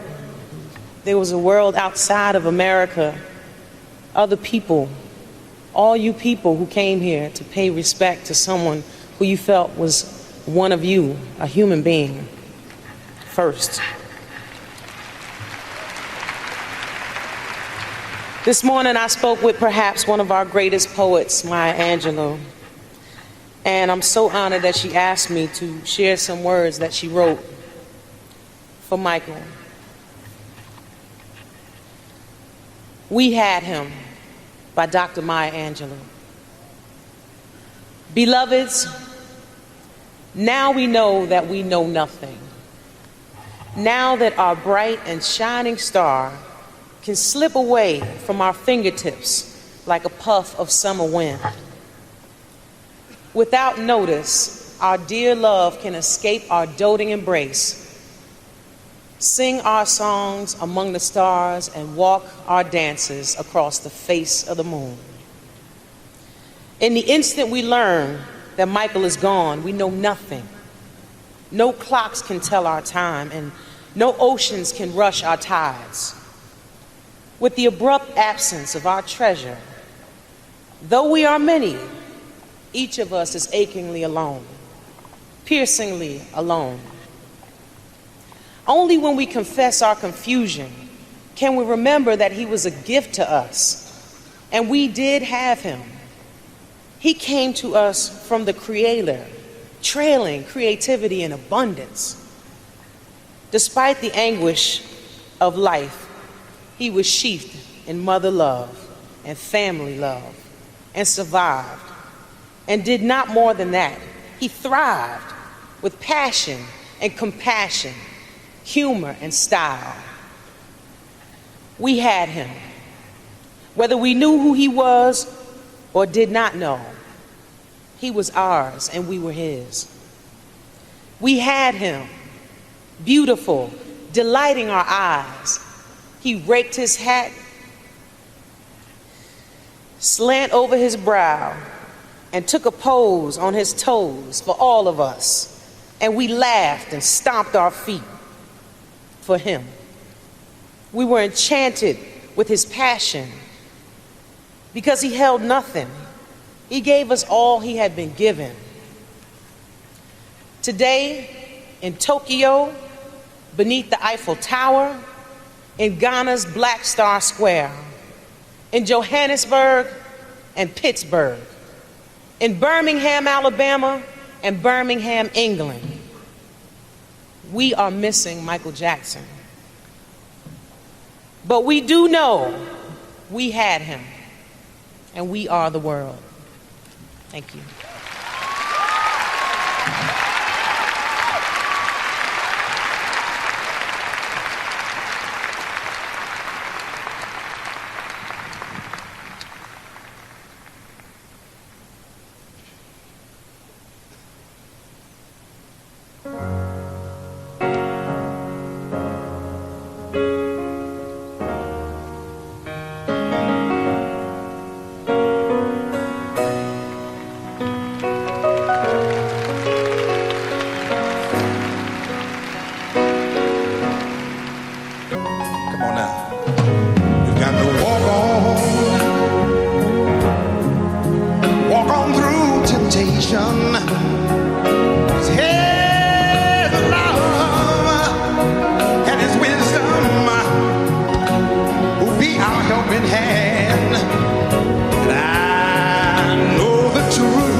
He was driven by his hunger to learn, to constantly top himself, to be the best. He was the consummate student. He studied the greats and became greater. He raised the bar and then broke the bar. His talent and creativity thrust him and entertainment into another stratosphere. The Motown family mourns the death of our friend and brother, Michael Jackson, who was like a son to me. Our deep condolences go out to all his family, his parents, Joe and Catherine, his beautiful children, his sisters and brothers, and his nieces and nephews. Michael Jackson was 10 years old when he and his brothers, Jackie, Jermaine, Tito, and Marlon, auditioned for me at Motown. In Detroit that July day in 1968, and blew us all away. The Jackson 5 were just amazing, and little Michael's performance was way beyond his years. This little kid had an incredible knowingness about him. He sang with such feeling and inspiration. Michael had a quality that I couldn't completely understand, but we all knew he was special. Aside from singing and dancing like James Brown and Jackie Wilson, he sung a Smokey Robinson song called Who's Loving You?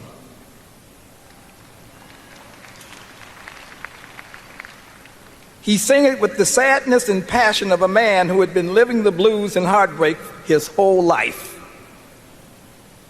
And as great as Smokey sang it, I thought Michael was better. You know. I went to Smokey and I said, hey man, I think he got you on that one. Smokey said, me too. That was Motown. Motown was built on love and competition, and sometimes the competition got in the way of the love, but the love always won out. We competed on everything. In California, we had a baseball game every week, the Jacksons versus the Gordys. Unfortunately for us, Tito and Jackie were big home run hitters. They would knock the ball out of the park. But then, so was my son, Barry. And I'm not going to tell you who won most of the games, but I will tell you that the Gordys cried a lot. And even though little Michael was the catcher for the Jacksons and missed a lot of balls, we still cried a lot. But we swam and we joked and we played games. And when Michael performed his songs, you could feel the happiness in his soul, because that's what he loved to do. Michael inspired me so much that for days I walked around humming a bright little happy tune with him in mind. Oh, baby, da da dee da da, da da da da da. Then I put a group together and we came up with 4 hit records for them. I Want You Back, ABC, The Love You Save, and I'll Be There.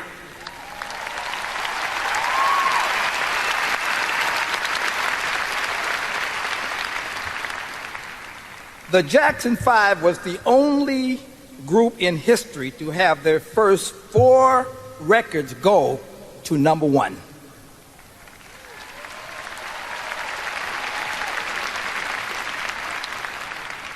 In 1983, the brothers reunited and returned to do Motown 25th anniversary show.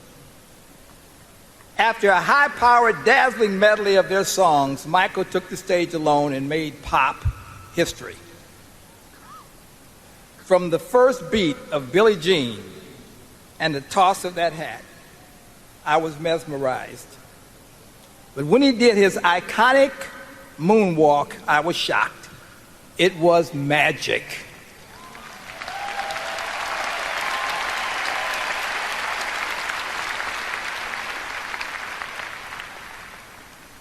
Michael Jackson went into orbit and never came down.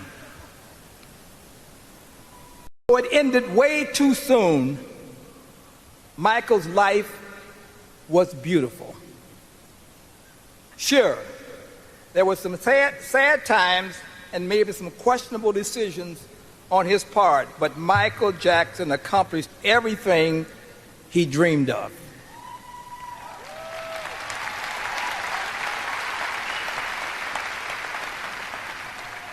At 10 years old, he had passion.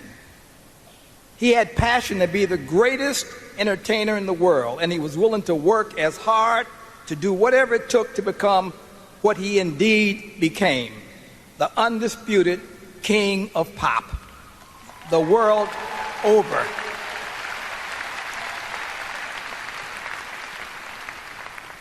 What kid wouldn't give his right arm to fulfill his wildest childhood dreams? Michael loved it all, every moment on stage, every moment in rehearsal. Michael loved creating what had never been done before. He loved everything and everybody, especially his fans.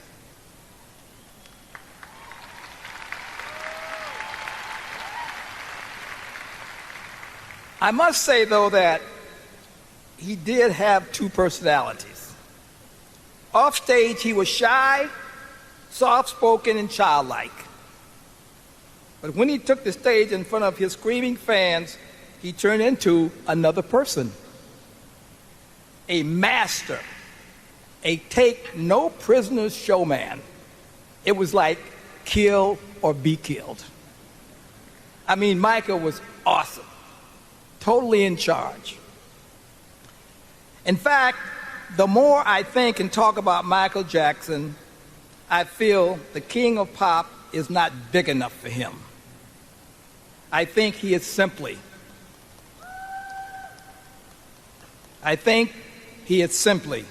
the greatest entertainer that ever lived.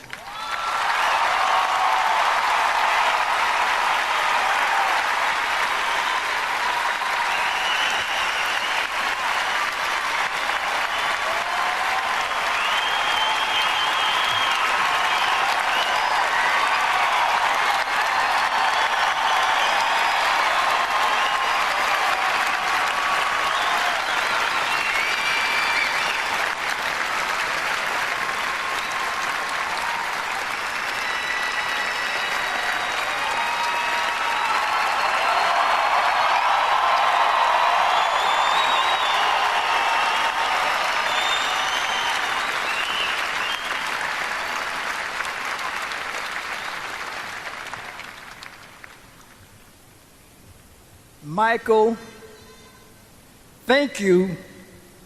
Thank you for the joy. Thank you for the love. You will live in my heart forever. I love you.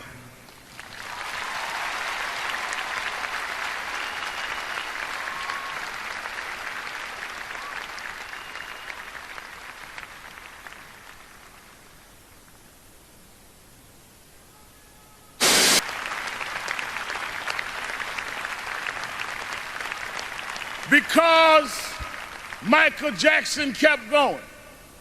He created a comfort level where people that felt they were separate became interconnected with his music. And it was that comfort level that kids from Japan and Ghana and France and Iowa and Pennsylvania got comfortable enough with each other to later it wasn't strange to us to watch Oprah on television. It wasn't strange to watch Tiger Woods golf. Those young kids grew up from being teenage, comfortable fans of Michael to being 40 years old and being comfortable to vote for a person of color to be the president of the United States of America. Michael did that. Michael made us love each other. Michael taught us to stand with each other. There are those that like to dig around mess. but millions around the world, we're going to uphold his message. It's not about mess, it's about his love message. As you climb up steep mountains, sometimes you scar your knee, sometimes you break your skin, but don't focus on the scars, focus on the journey. Michael Beater, Michael rose to the top. He outsang his cynics. He outdanced his doubters. He outperformed the pessimists. Every time he got knocked down, he got back up. Every time you counted him out, he came back in. Michael never stopped. Michael never stopped. Michael never stopped.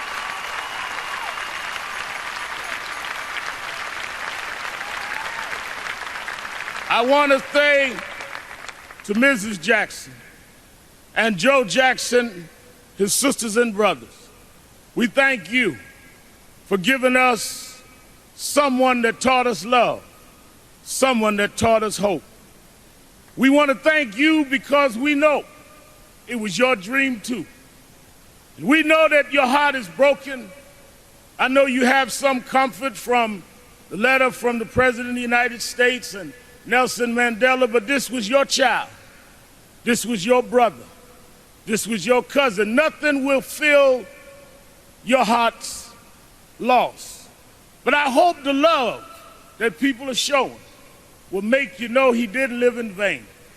And I want his 3 children to know, wasn't nothing strange about your daddy. It was strange what your daddy had to deal with. But he dealt with it.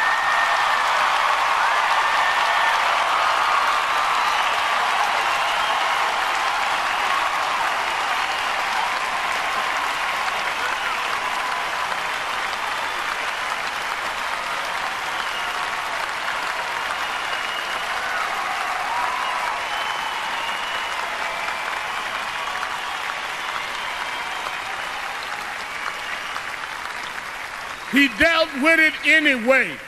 He dealt with it for us. So some came today, Mrs. Jackson, to say goodbye to Michael. I came to say thank you.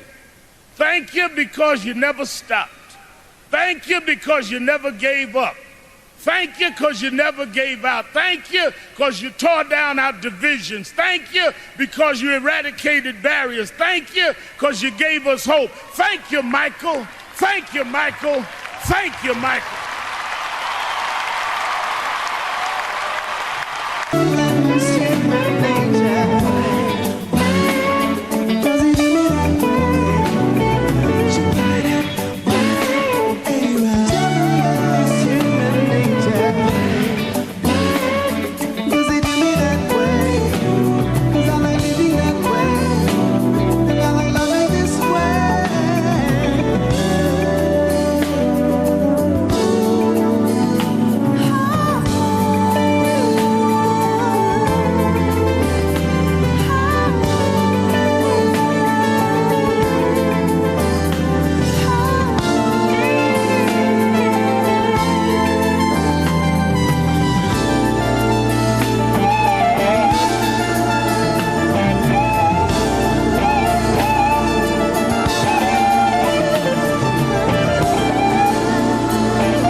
Michael was one of a kind.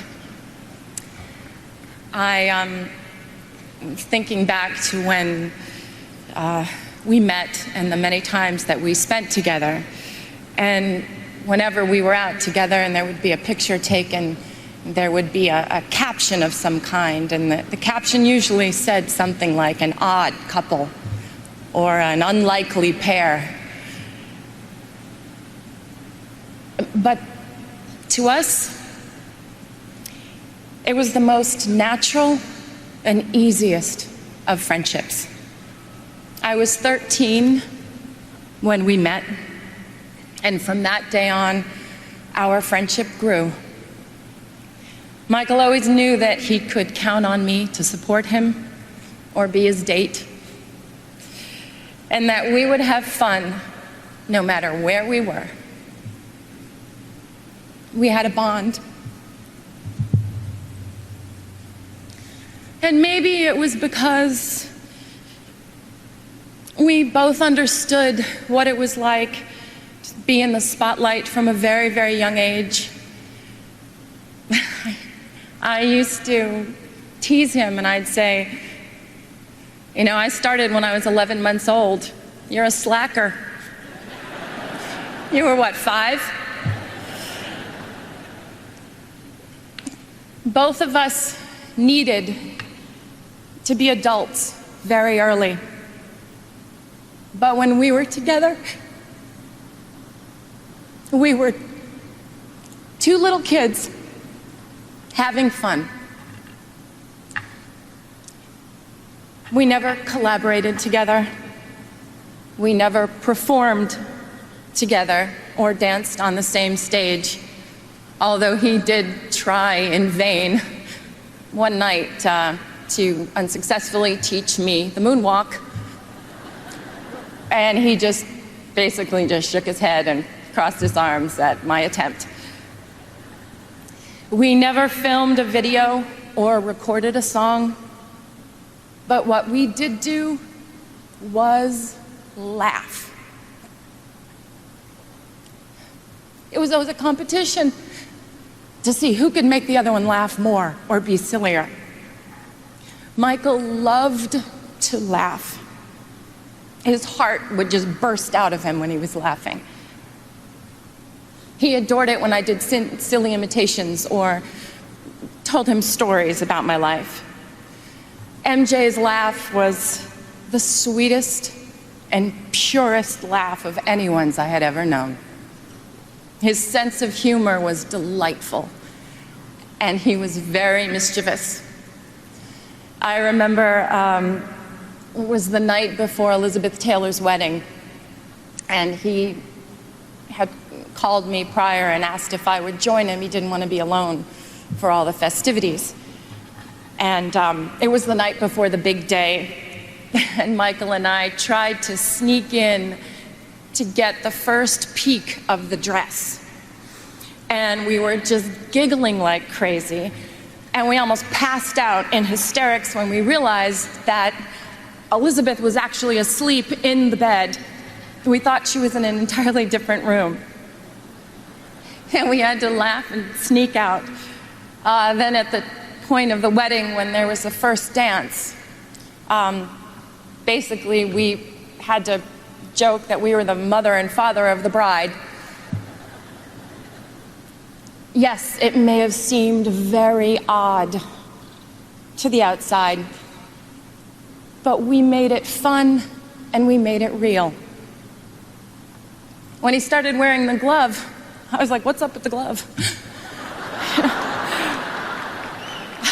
I was like, look, if you're gonna hold my hand, it better be the non-gloved one, because sequins really hurt me. He would dig in. He'd just shake his head and he would just smile. He loved to be teased. Seeing him smile made you feel like everything was going to be all right. To the outside world, Michael was a genius with unchallenged ability. To the people who were lucky enough to know him personally, he was caring and funny, honest, pure, non-jaded, and he was a lover of life. He cared so deeply for his family and his friends and his fans.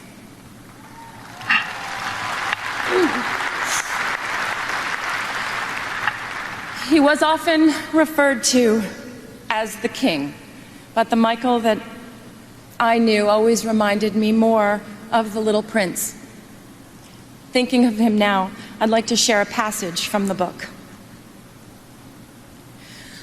What moves me so deeply about this sleeping prince is his loyalty to a flower.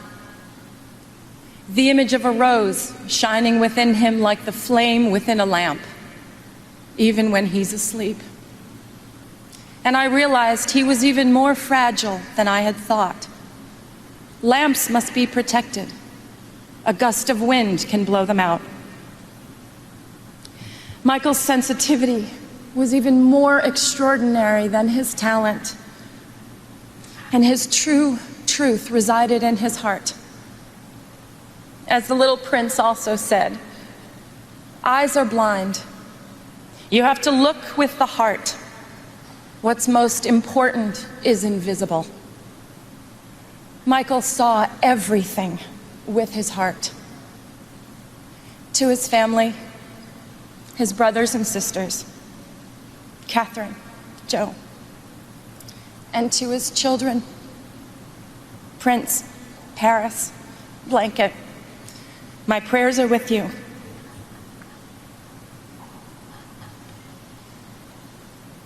Michael's favorite song was not one of the countless masterpieces that he gave us, but it was a song that Charlie Chaplin wrote for the movie Modern Times. It's called Smile. And there's a line in the song that says, "Smile though your heart is aching."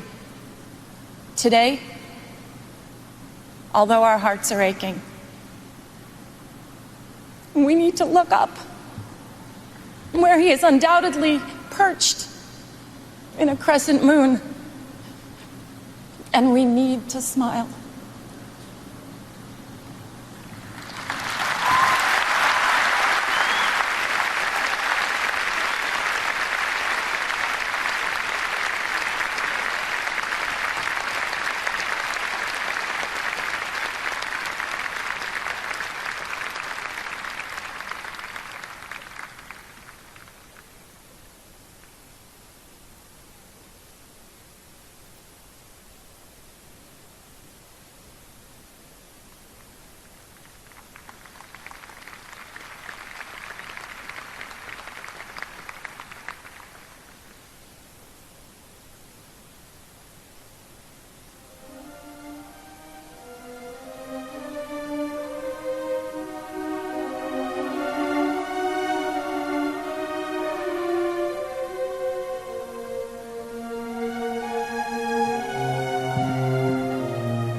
Smile, though your heart is aching. Smile, even though it's breaking. When there are clouds in the sky, you'll get by. If you smile with your fear and sorrow, smile and maybe tomorrow you'll find that life is still worthwhile if you just light up your face with sadness, hide every trace of gladness all through the years.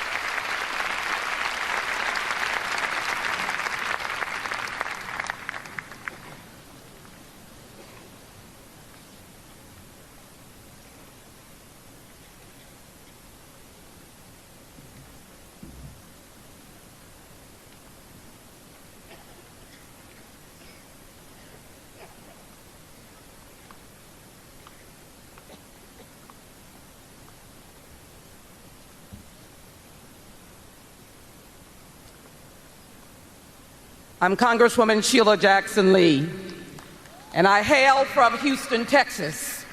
But I come to you on behalf of the many members of the United States House of Representatives. I come to you on behalf of the Congressional Black Caucus Chairwoman Barbara Lee, a Californian. And I come to you as every man and every woman, for I cannot write music or dance or sing, but I do know an American story. And to Mr. and Mrs. Jackson and this wonderful family of brothers and sisters and cousins, to Michael Joseph and to Catherine Paris and to Prince, all of these wonderful, beautiful symbols of America. And I can tell you, as a member of the United States Congress, we understand the Constitution. Till proven otherwise, that is what the Constitution stands for.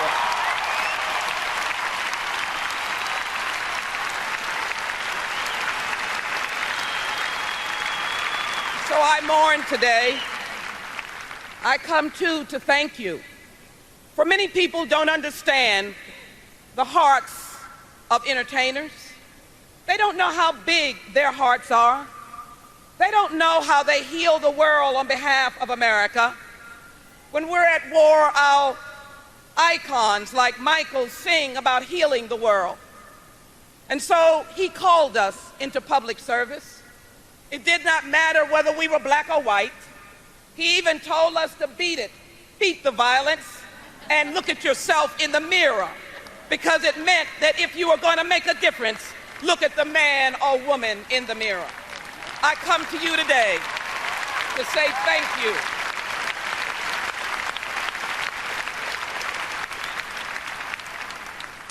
Some of you come from all faiths, and we respect that here in America.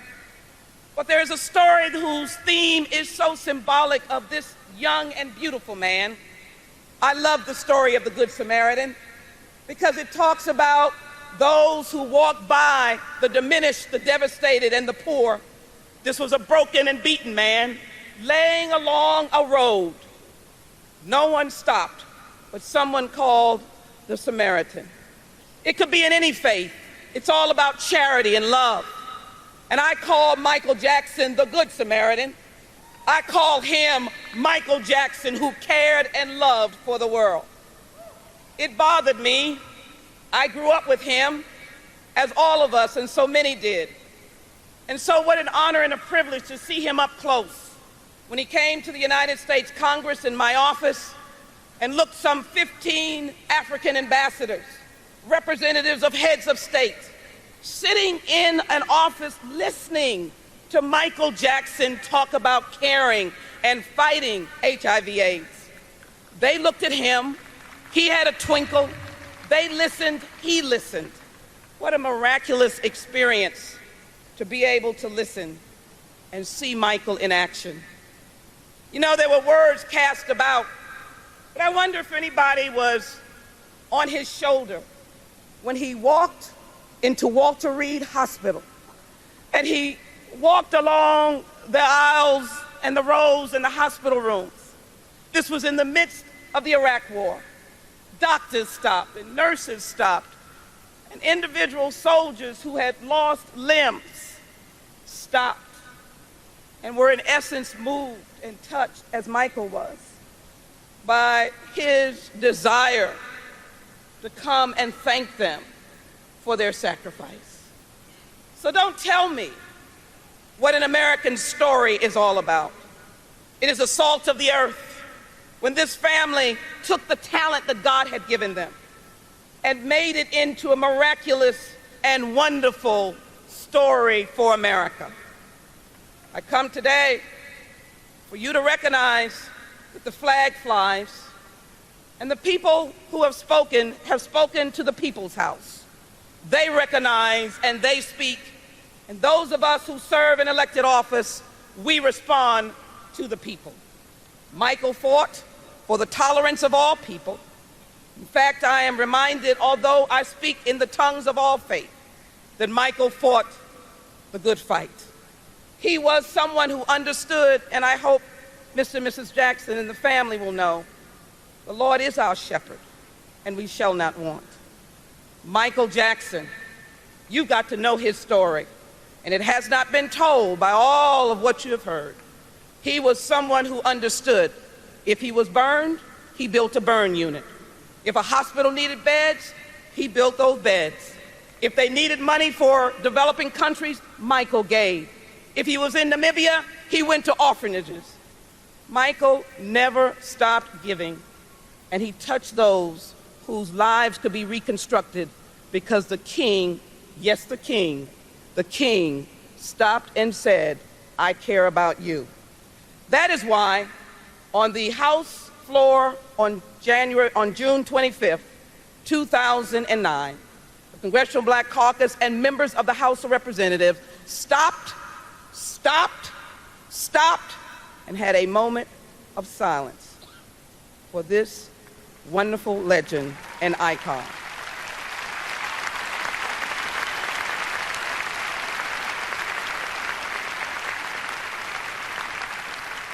And so to the family, let me simply come as someone that wishes she was long lost, Sheila Jackson Lee, but I'll keep looking and seeing, but coming to say to you that America appreciates and thanks you for Michael Jackson's life. For that reason, we have introduced into the House of Representatives this Resolution 600 that will be debated on the floor of the House that claims Michael Jackson as an American legend and musical icon, a world humanitarian, someone who will be honored forever and forever and forever and forever and forever.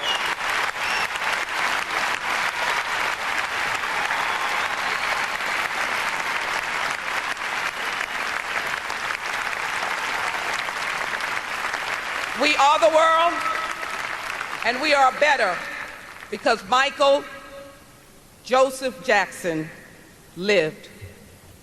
On behalf of myself and the people who have spoken, Michael Jackson, I salute you.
We love you, Michael. You mean so much to us, especially me.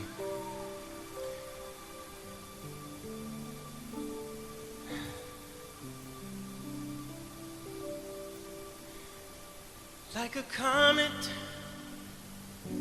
blazing across the evening sky, gone too soon. Like a rainbow fading in a twinkling eye.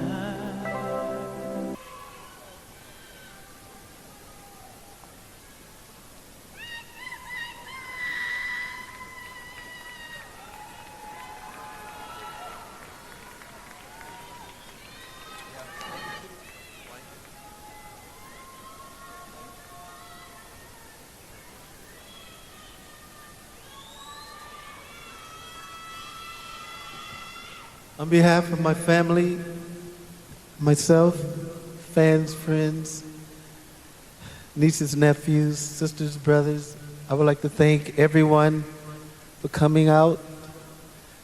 As you know, I'm lost for words. I was his voice and his backbone. I had his back, so did the family. But we thank you. That's all I can say. We thank you very much.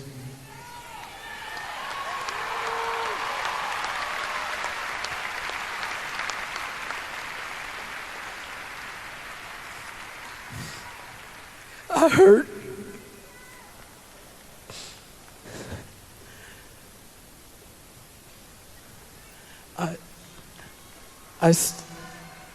I stand here trying to find words of comfort, solace, trying to understand why the Lord has taken our brother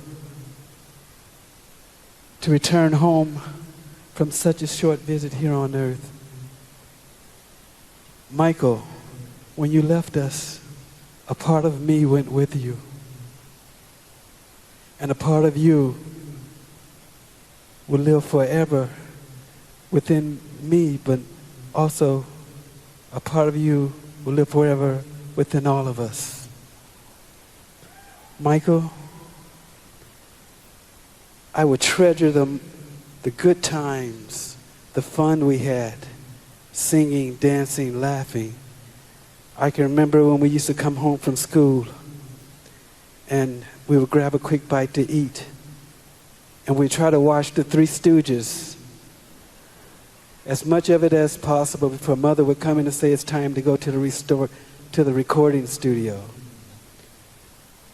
I also, Michael, remember a time when I went into the record store and there was this man purchasing a lot of CDs, and he would go and grab another batch of CDs. He was an older gentleman. He had short afro, butt crooked teeth, and his clothes were rumpled. I walked up behind him and said, "Michael, what are you doing in this store?" He turned to me and said, "Marlon, how did you know it was me?" I told him, "You're my brother. I can spot you anywhere, regardless of your makeup. I know your walk, I know your body language, and those shoes did not help." Michael wore the same shoes wherever we went. But I guess that was his way of trying to experience what we take for granted.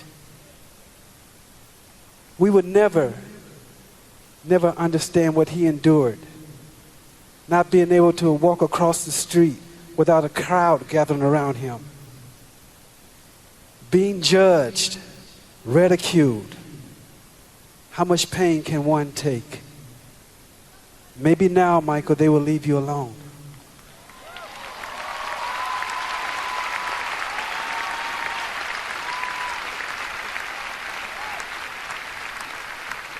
Michael was the voice of our angelic trumpets, and he will continue to be the voice, that angelic voice in heaven, nearest to our Creator, and waiting us when our day comes to pass. Michael, I love you. I will miss when we said our goodbyes. I will hug you and I say I love you, and your response was, I love you more. You know, the Lord has a purpose for everything, and sometimes we just can't see it or understand it, but it will be made clear to us when we reach that ultimate reward of being in His presence. And Michael, you're there. You're right there. You have finished your work here on earth, and the Lord has called for you to come home with Him. So I thank you, Michael. I thank you for all the smiles that you've placed in many people's hearts. And I thank you for everything that you've done for others across this globe in the Lord's name. And I have one request, Michael, one request. I would like for you to give our brother, my twin brother, Brandon, a hug for me. I love you, Michael, and I'll miss you.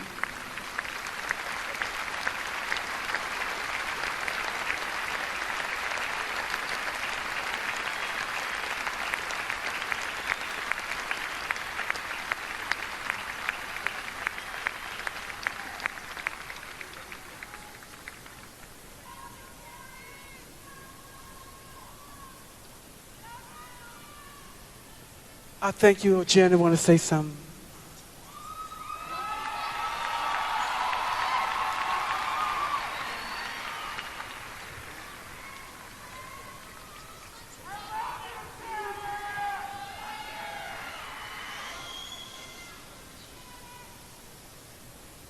I just wanted to say, speak up, sweetheart, speak up.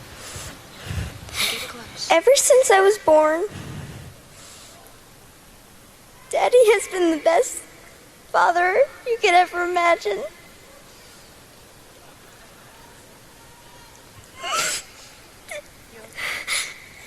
I just wanted to say I love him so much.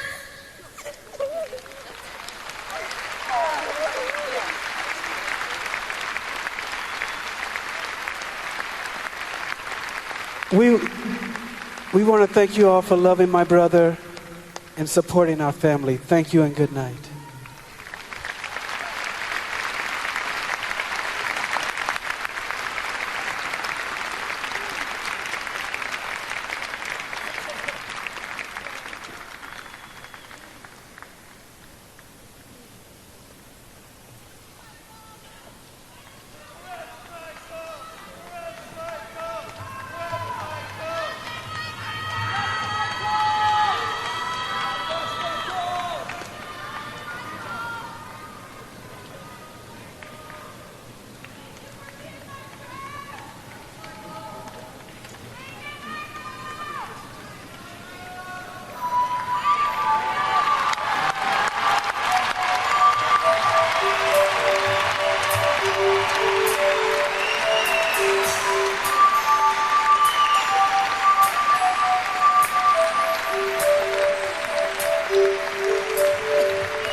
Tribute to Michael Jackson, who died 12 days ago at the age of 50, known by everybody as the King of Pop.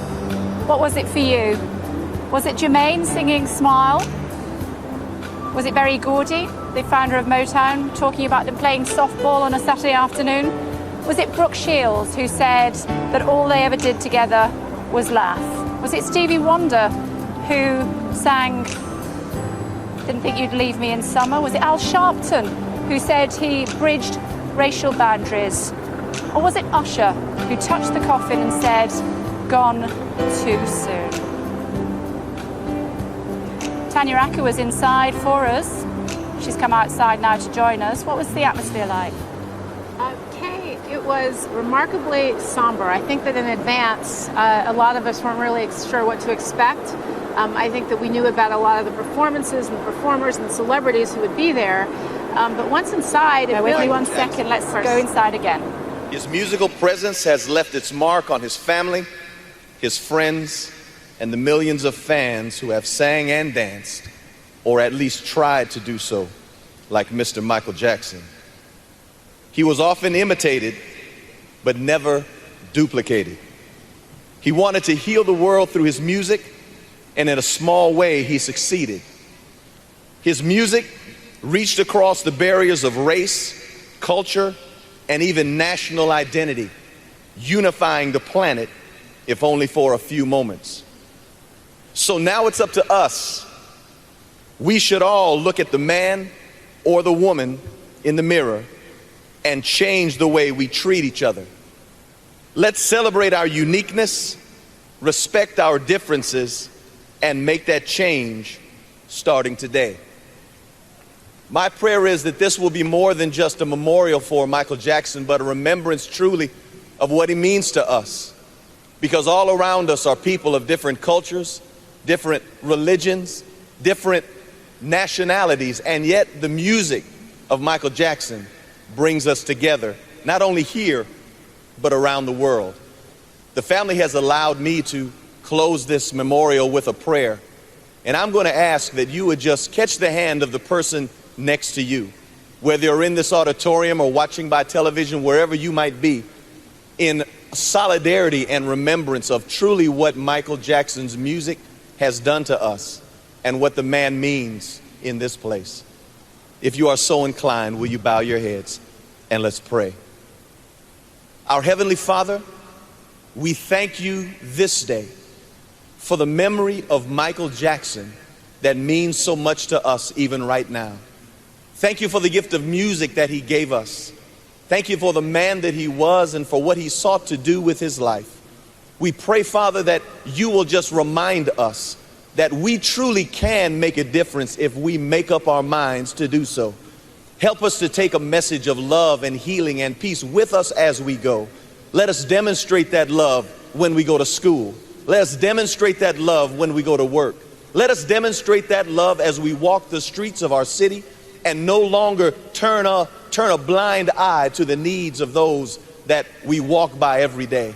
Let us stop judging people by the color of their skin and by the accent of their voice. Let us rather look in the heart of every man, woman, boy, and girl and desire truly to reach that person with the love that Michael Jackson showed us in his music. But even now, the King of Pop must bow his knee to the King of Kings. And we pray that you remind us, Lord, that our lives are but dust. We are here for a moment and then we are gone. Thank you, Lord, for how Michael impacted us, and may we now impact others. For we pray that this moment will not be forgotten as an event to have been enjoyed, but rather a reminder that we too can make a change. Bless us and keep us with the love by which you kept Michael. And we offer this prayer unto you in the glorious name of Jesus our Lord, that all who agree say amen. God bless you and praise God for you.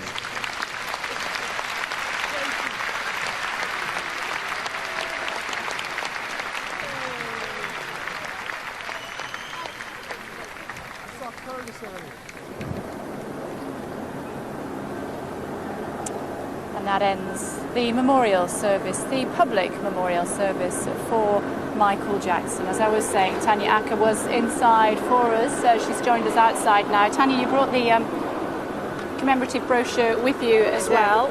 What's your lasting impression? It was, I have to say, Kate, it was far more personal. It was more intimate than I expected it to be. Michael Jackson is not one of those celebrities who you felt like you knew. You know, he's sort of not like Oprah, who routinely shares intimate personal information. But being inside, it really felt very personal. I mean, there was a moment just before the event started where you could hear a pin drop. I mean, it was incredibly quiet. It didn't feel like a concert. It didn't feel like a party. It did feel like a celebration of his life, but it felt incredibly somber. It felt very personal. It felt very intimate. And my hat's off to the organizers and to the family for putting this together in 12 days. It was quite a feat, and it really did. It felt like we were at a memorial for someone who we all knew a little bit. It's all about the family, of course, as well. They took front row seats. Yeah. The women of the family, his women, found it incredibly difficult, and it was left to his brothers to thank those who went on stage to pay homage to him. That's right. If you remember at the BET Awards when Janet Jackson took the stage and gave what I thought was a really beautiful touching statement on behalf of the family. She choked up. And even then, you could see that the whole family was visibly moved. His mother just looked almost stoic in her sadness. Janet as well. And it really, it's amazing to me that given that crowd, I mean, my goodness, we're at Staples Center. You know, I come here for Laker games, and it felt like we were inside a church. I mean, Al Sharpton gave probably one of the most moving eulogies I've ever heard in my life. The performances were, again, it wasn't about glitz and being big. It was really about celebrating the life and commemorating the life of this person who touched us all in one way or another. And the Congresswoman saying that he should become an American legend and world humanitarian and noted for that. I think that he already is an American legend. I think that a lot of us were really not as aware of a lot of the humanitarian work that Michael Jackson did. I just learned today that he was in the Guinness Book of World Records for being the pop star who gave the most to charity. Notwithstanding against some of the controversies that dogged him later in life, I think that this ceremony really brought home who he was, not just as an artist, but also as a philanthropist, as a humanitarian, as a brother, as a son, as a father. His daughter's attempt to say a few words at the end. Paris was just, I mean, that almost broke me up again. It was really, this was quite a tribute. And Jermaine singing Smile. Oh, God. You know, it just reminds me that, and again, it's exactly what Janet Jackson said at the BET Awards. We look at this family as a family of American icons. I mean, they really are a family of American legends. And so Jermaine Jackson's going to perform. He's a performer. But what we saw on stage was really a brother, someone mourning the loss of a brother. And I think that, you know, the people inside the Staples Center couldn't help but be moved by that. I mean, it was incredibly personal and touching. It really felt like we were taking part in a small gathering. I mean, you know, there wasn't a lot of kind of, you know, raucousness. It really was a very respectful but very celebratory memorial of his life. And the casket being there? Oh my goodness. For me, when they rolled out the casket, they brought out the casket, and the choir sang a very popular church hymn, Soon and Very Soon. I think that's when it really hit us all that, you know, we're not here to see Mariah Carey or Stevie Wonder. We really were there to celebrate this life. And it really brought it all home. I mean, I think that the casket being there added to it a level of personableness, a level of intimacy that wouldn't have been there otherwise. I think that presence really brought home the fact that, you know, we're here to celebrate the passing of an icon, a legend. You know, we'll all sing and dance to his music for years to come, but he's gone. And I think that really drove the point home. Okay, Tanya Acker, thank you very much indeed for speaking to us here on Sky News and Sky Arts HD1. Thank you very much indeed. So that's about it then from the Staples Center. We have been paying homage to Michael Jackson, the king of pop. His casket was here, his family were here, his young children were here, his 79-year-old mother was here, all paying tribute to a man who died just 12 days ago at the tender age of 50. No age at all, really, was it? But the king of pop is now dead. This is our tribute to Michael Jackson.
pain when moving? New Voltarol Pain Ease tablets provide powerful pain and inflammation relief because its pain-relieving power is concentrated exactly where you need it. New Voltarol Pain Ease tablets relieves pain and helps keep you moving. Chosen by millions worldwide. Voltarol, the joy of movement.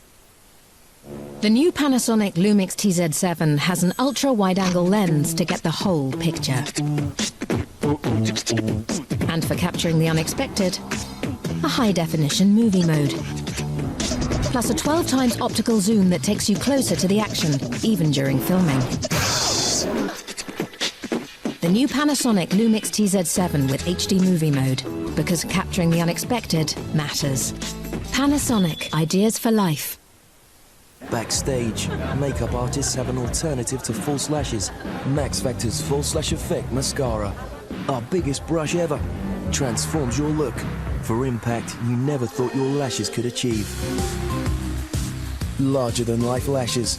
Max Factor's False Lash Effect Mascara. With over 1 million sold so far. Maybe it's time you tried False Lash Effect. From Max Factor, the makeup of makeup artists. We believe that money doesn't only have to follow traditional thinking. That's why we've earned a reputation as a different animal. One that shuns the mundane.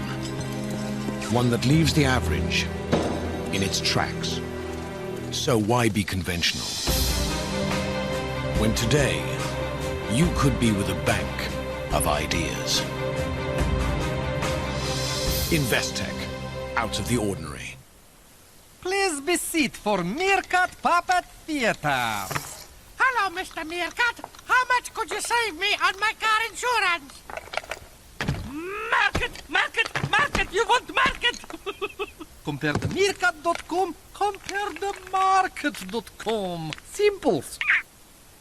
Millions of men around the world shave with Gillette. So we've learned a thing or two about the science of shaving. For a great shave, prepare your skin before, shield during, and refuel after every shave. Born from the science of shaving, try new Gillette Series Shave Care. Inspired by millions of men for one face, yours.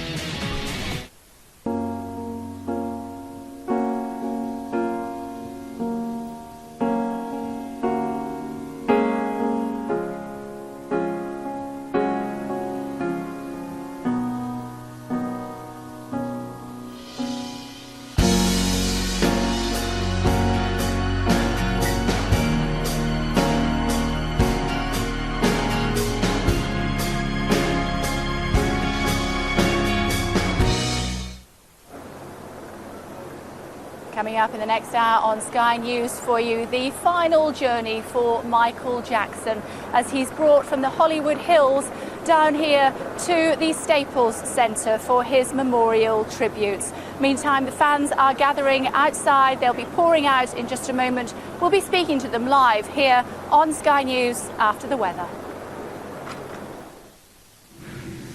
Tonight, over the Swiss Alps, we'll see changeable conditions. Settling later. Whew, we had some rain today. Look at it. The echoes, the colour, the embedded thunderstorms, the downpours, the floods, southeast England. Whew, quite a day. Railway stations, motorways, roads flooding. Cold wind too. Lots of cloud and deeply embedded thunderstorms giving heavy downpours. There's a line still of rain there, but it'll gradually dry now through the night. It's that line of showers there. So tomorrow morning there might still be 1 or 2 showers around in the morning, but largely it's all over. But more will develop as the day goes on in central parts and eastern parts, the same areas again in the southeast, but this time less widespread and less heavy. The distribution of showers is always very difficult to get right, but the thing about tomorrow is that there's less oomph to them. So although there'll be some, they'll be less frequent and not so heavy. That's the reason for the cold wind coming down from polar regions, bringing all this cloud and taking very unsettled weather to all the countries north of about 45 north. Qatar Airways, world's 5-star airline.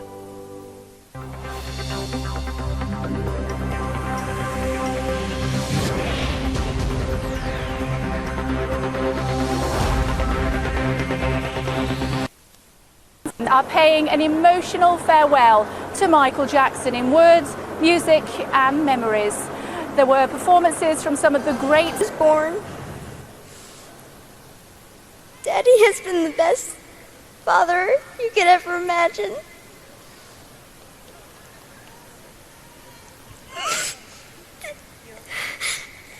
And I just wanted to say I love him so much.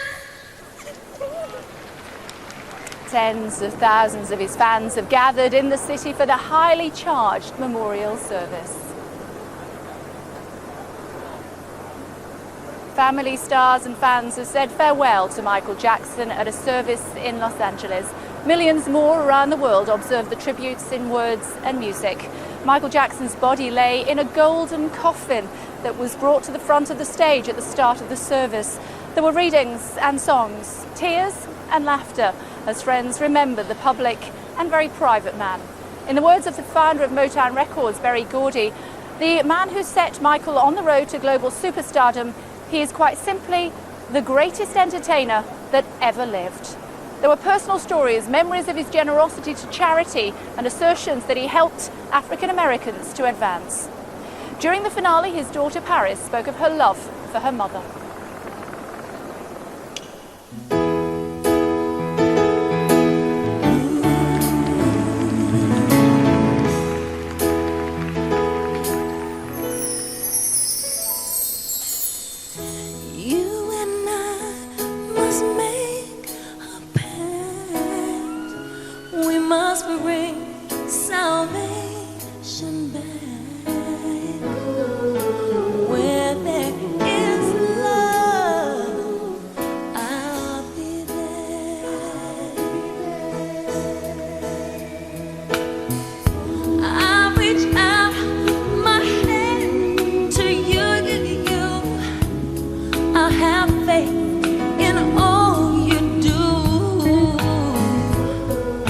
Just call my name and I'll be there.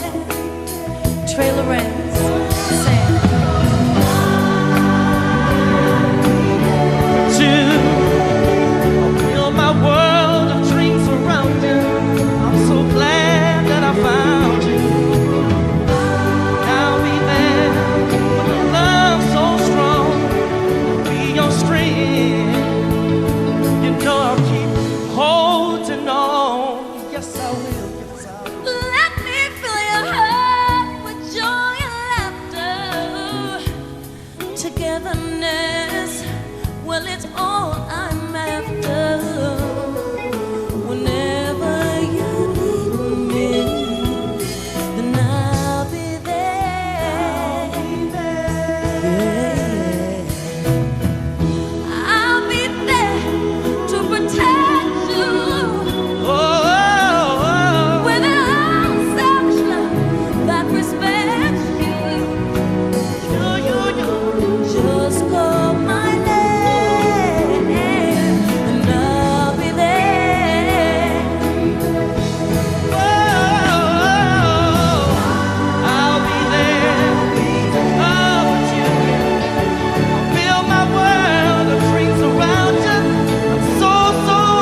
we never will say goodbye. No, no, no, no, no, no, no, no, no, no, no, no. Even through the pain and heartache, we will be right there. Yeah, yeah, yeah, yeah, yeah, yeah. Ooh, gonna be right there. Gonna be right there. Gonna be right there. Thank you, Jesus. We miss you. That was the tribute by Mariah Carey to Michael Jackson at the memorial concert behind me here at the Staples Center. Very moving time, really, for the whole of the family. We heard Jermaine Jackson sing "Smile Though Your Heart Is Breaking." That, for me, was really a terribly moving moment. Not least for the fans, but also for Michael Jackson's little girl, Paris.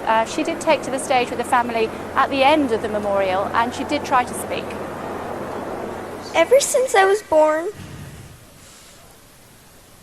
Daddy has been the best father you could ever imagine.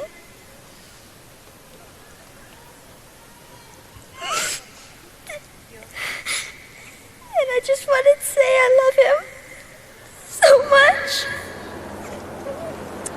It's just too emotional, isn't it, to hear an 11-year-old speak about the death of her daddy like that. Died just 12 days ago. Robert Nisbet is down on the Walk of Fame, where Michael Jackson's star has been drawing thousands of fans over the last 12 days. Robert, did you manage to see the memorial? How did the fans react? Yes, I did, and it was interesting just standing here. You were noticing that a lot of people were watching them on their cell phones, their mobile phones, or listening to radios. Every now and again you'd get a car drive past with the window open and you'd get a blast of the memorial service out here. But a lot of people who didn't get tickets and heeded the warnings of the Los Angeles Police Department to stay away from the downtown center still wanted to be with other fans, and many of them found this the focal point throughout the memorial service. And there's been a steady stream along here. There have been security guards keeping everybody in check, making sure the line keeps on moving. People, as you can see, leaving single stem roses on the star there. I'm joined by one fan. Your name, sir? Javier. Javier, where are you from? Columbus, Ohio.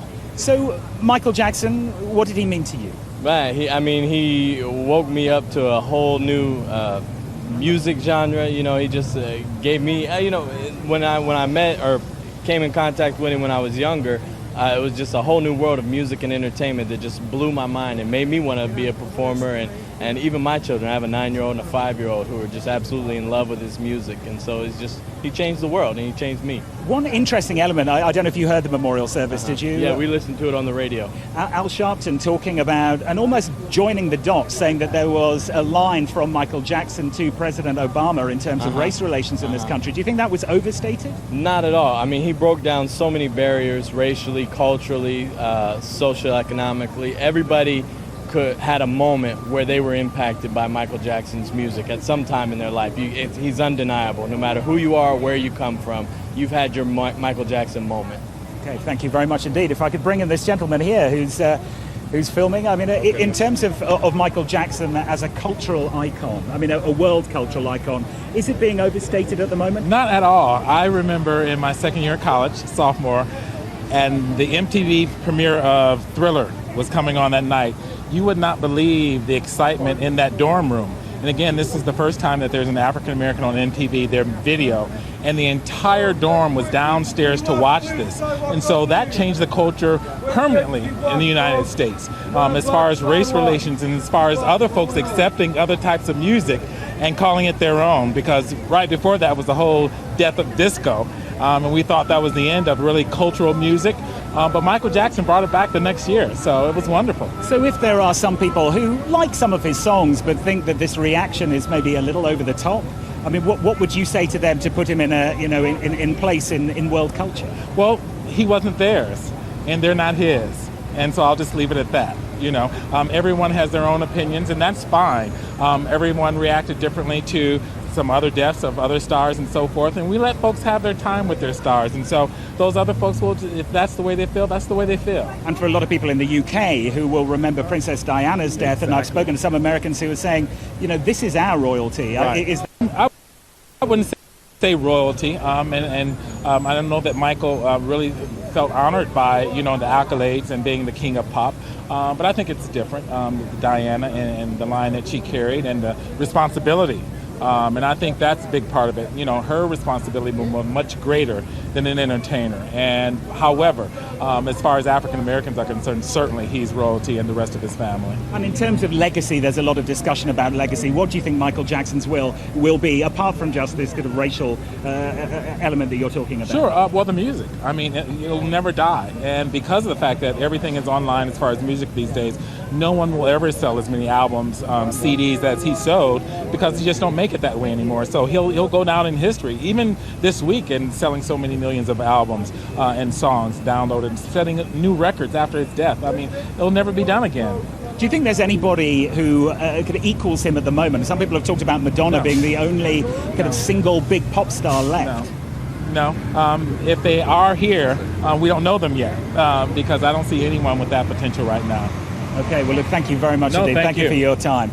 So a lot of people here are obviously saying that this is an extremely important day, and if you're not sharing perhaps the grief or I suppose the celebration of his legacy, then maybe you just didn't get it, and give the people who were genuine fans of Michael Jackson certainly their chance to grieve and to remember, Ken.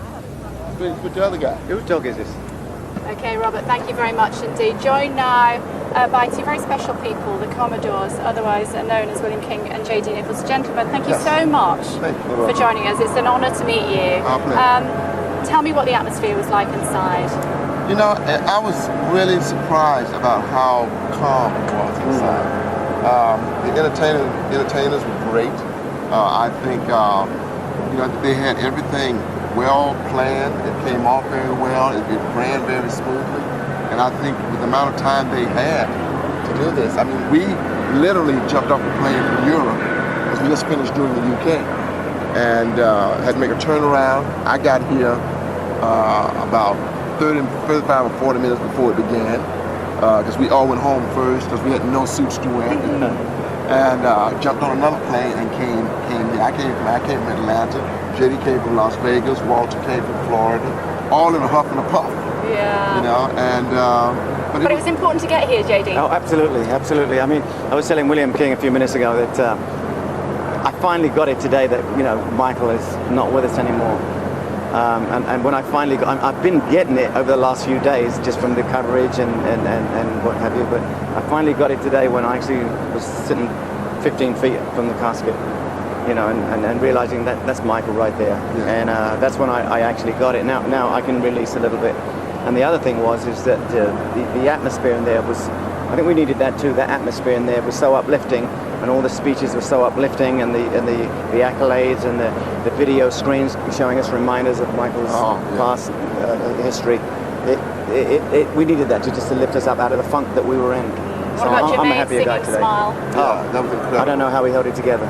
You know, it brought back old memories. You know, see, the Commodores, we did the first tour the Jackson 5 ever did. We were their opening act. Right. Yes, and we did 2.5 years with them. So we were on the road, we were in the hotel room, we traveled together a lot, and like I said, we were the opening act, and we had to be on time, exactly 8 o'clock, and then the Jacksons would come on. So that particular tour was 60 days, 42 dates in 60 days. I think this was like 1971, maybe 70, 71, and it was an incredible tour. It was our introduction to the big show business, and they ran it immaculately. And Michael was just so incredible on that tour. He was about that high, and he loved to play. I mean, people say that all day today, and it's true. He used to, one day I woke up and he was on my chest in the hotel with his little knees holding me down on the bed, trying to push ice in my mouth. And he was just laughing his heart out. And one day we were coming back from a sound check, and we were in the hotel and turned the corner, and he was standing there with a bucket of water and just threw it over us.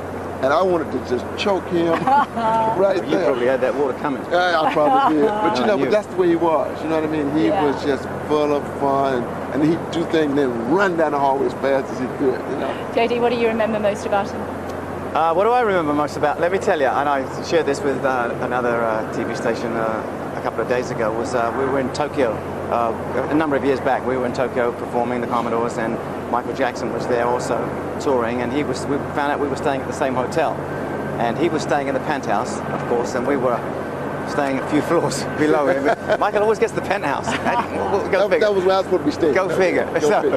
And anyway, he found out, we got a message down, we were having a meeting in one of the rooms, in one of the ballrooms downstairs, talking about the show, and we got a message that Michael would request the pleasure of our company up at his penthouse. Marvelous. So we quickly finished our meeting, and off we all went up to the penthouse, and we spent the whole afternoon up at Michael's penthouse, pillow fighting. Believe it or not, it was crazy, and he wouldn't let us go that night. We all had the night off, and we just spent much of the time. It was fun. When I saw you going in, guys, I thought that you were going to sing Night Shift. You know, we just wasn't asked. I think it would have been appropriate, but you know, we do so much. We do in Night Shift now. What we do. We found about the news about Michael's passing while we were halfway through our European tour. We're at Wembley Arena. At Wembley Arena. And we found it as we walked off stage, we got the news. But what we started doing for the next 4 nights of tour there, we added him to the Night Shift song, and we in fact now play Michael, he was a friend of mine. Can you sing it for me? Yeah, how did it go? Can you both do it? It was, don't ask him to back me up. Please don't ask him about it. It will go down the toilet. It's all yours. It was Michael, hey, what you doing now? No, that's the first verse, that's for Marvin. The second verse goes, Michael, you set the world on fire. You came and gifted us. Your love, it lifted us higher and higher. Keep it up, and we'll be there at your side. Say you will sing your songs forevermore, evermore, evermore. Gonna be some sweet sounds. And it goes on. Yeah. So we've added that. I'm in the groove now, guys. All right. Thank you so much. We really appreciate you taking the time. Thank you. You're welcome. Thanks, guys. Thanks a lot. Thanks a lot. Thanks for joining us on Sky News. Wow, the Commodores singing Night Shift just for you at home. Greg Milam has been up at the memorial for us throughout the day. There was a service there earlier on today. Greg, tell us what happened at Forest Lawn Cemetery. Well, yes, we saw 18 vehicles bearing the Jackson family and friends arrive, and when they left it was 19 because they were joined by that hearse that carried Michael Jackson to where you are at the Staples Center. It was early in the morning, Los Angeles time, just after 8 o'clock in the morning when that cortege arrived here, and they went way inside the Forest Lawn Memorial Center up into the hills where there is a place called the Hall of Liberty. The family there were taken inside. It's a big auditorium. It holds about 1,200 people if you want it to. But in there we know that very private family funeral took place away from the cameras, away from any members of the public, and really just the Jackson family. Having seen what you've seen there at the Staples Center, a very different atmosphere here this morning. There were a few fans at the gate, a lot of media attention, and once that was over, it took about an hour, that private service. Then the family headed off from here, as I say, with Michael Jackson, the body of Michael Jackson in that hearse, and headed the short distance downtown into Los Angeles. We don't know if Michael Jackson's body is coming back here. The police say it's not. It may well be that they've made other arrangements for where his body will be kept, where it will rest until they reach a decision on a final burial place. And of course, speculation that may be Neverland. It's speculation that there's another Forest Lawn, or it may come back here eventually, but clearly decisions are still being made on the final resting place of Michael Jackson. Yeah, we saw the family, didn't we? Especially the little ones here in the front row. They were also presumably up at Forest Lawn, were they? Well, we believe that the whole Jackson family was here, and we believe that his 3 children were here as well. There hasn't been confirmation from the family about who exactly was in the party that was taking part in that funeral. The only images we'll see from that were taken from a helicopter, and obviously that was kept at some distance. But certainly it was very much obvious from that memorial service how important today was to the Jackson family, and how deeply raw the emotions are still for the Jackson family about what happened 12 days ago, not just for his children, but for his brothers and sisters and for his parents as well. And I think that's why we saw what we saw here today, and the family have been talking about this ever since Michael Jackson died, that need for privacy, that need for them to have time alone, away from the intense media interest and the intense fan interest. I think that's why we saw what we saw today, and of course this is the perfect place. They're very used to dealing with requests like that from celebrities, where there's a lot of interest in a funeral. and they appeared to have managed to do what they wanted to do. Privacy here this morning, and then later in the day a much more public public celebration really of Michael Jackson's life that was seen not only, of course, by those fans in the Staples Center, but by millions around the world. Okay, thanks very much indeed, Greg. Well, we saw two of the members of the Commodores singing Night Shift for us just a moment or two ago. Hope you didn't miss that at home. Someone who was actually performing on stage, a former member of the Commodores, Lionel Richie, very close friend of Michael Jackson's, collaborated together on quite a few songs, and he chose to sing Jesus Is Love. Come on now. You've got to walk on through temptation. His head of love and his wisdom will be our helping hand. And I know the truth, and his words will be our salvation. Lift up our hearts to be thankful.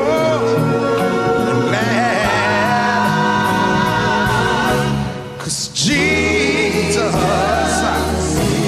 is love, yeah. He won't let you down, and I know, oh, yeah, he's mine, oh mine, forever. Oh, in my heart, help me now.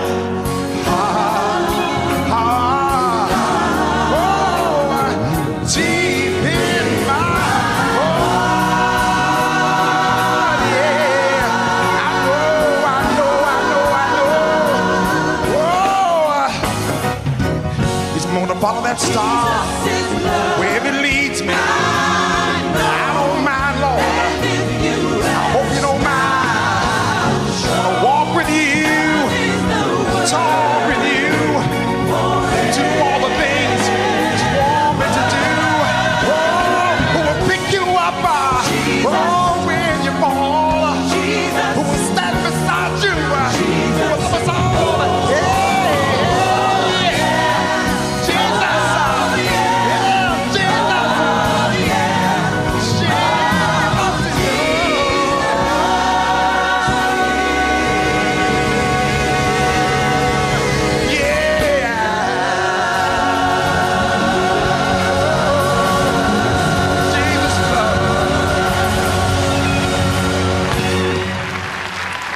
Down at Martin Luther King Jr. and also Bernice King, the children of Martin Luther King. You'll remember their address during that memorial service to Michael Jackson.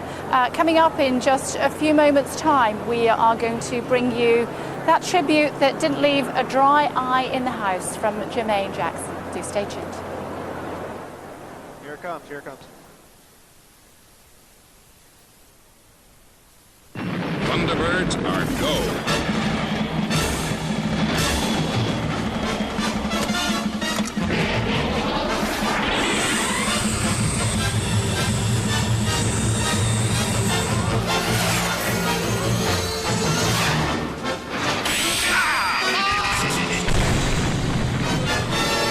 He should have got the Specsavers, Virgil. FAB. Free reactions at Specsavers.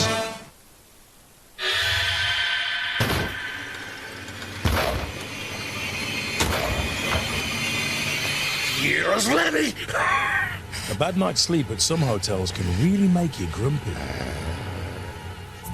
But with ensuite bathrooms and comfortable family rooms for four, you'll always sleep well at Premier Inn. Rooms from just £29 for short breaks. Premier Inn. Everything's Premier, but the price. Some memories are just too precious to lose. That's why we've created the world's lightest Full HD camcorders with touchscreen focus tracking. Helping you preserve life's epic moments in stunning full high definition. The new TM10 and SD10, because reliving the moment matters. Panasonic, ideas for life.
It was the most compelling television that I've watched for a long, long time. It was just great for the game of cricket. The buzz, the atmosphere. It really captured everyone's imagination. You're out there to knock the other bloke's head off or to win the game. We were under pressure all the time. Gladiators giving it all in the arena. England were the best side. It was sensational 2005. I loved it. I absolutely loved it. It can only be an Ashes summer. Tomorrow at 10, Sky Sports 1 and HD1 with Brit Insurance. So the memorial service is over for Michael Jackson, the King of Pop. We're live here in downtown LA at the Staples Center.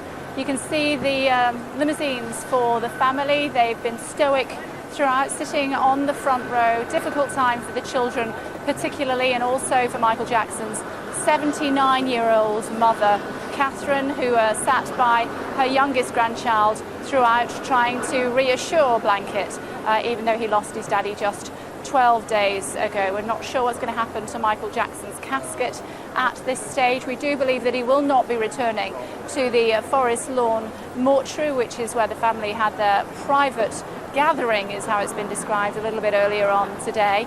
Not sure what will be happening to Michael's casket, but we will try and endeavour to explain that to you just as soon as we get more information on that. As far as the service is concerned, it lasted for nearly 2 hours. We were told it would run for around about 90 minutes. There were moving tributes throughout, perhaps nothing more stirring than the Reverend Al Sharpton, a family friend who gave these comments.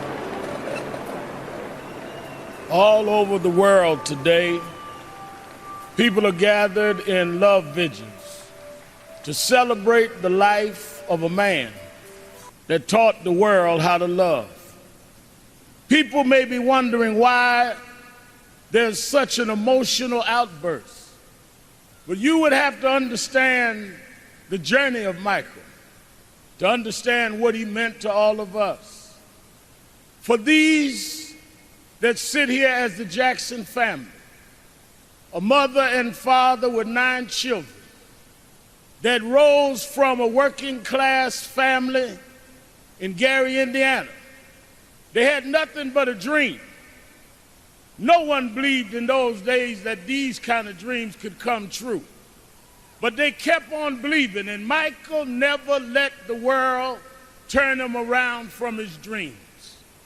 I first met Michael around 1970, Black Expo, Chicago, Illinois, Reverend Jesse Jackson, who stood by this family till now. And from that day, as a cute kid to this moment, he never gave up dreaming. It was that dream that changed culture all over the world. When Michael started, it was a different world. But because Michael kept going, because he didn't accept limitations, because he refused to let people decide his boundaries, he opened up the whole world.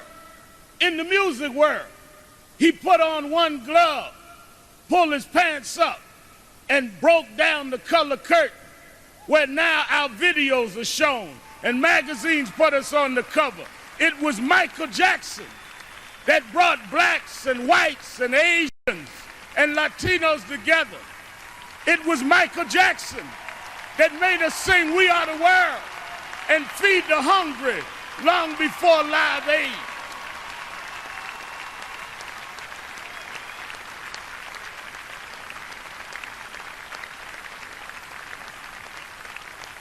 Because Michael Jackson kept going, he created a comfort level where people that felt they were separate became interconnected with his music. And it was that comfort level that kids from Japan and Ghana and France and Iowa and Pennsylvania got comfortable enough with each other to later it wasn't strange to us to watch Oprah on television. It wasn't strange to watch Tiger Woods golf. Those young kids grew up from being teenage, comfortable fans of Michael to being 40 years old and being comfortable to vote for a person of color to be the president of the United States of America.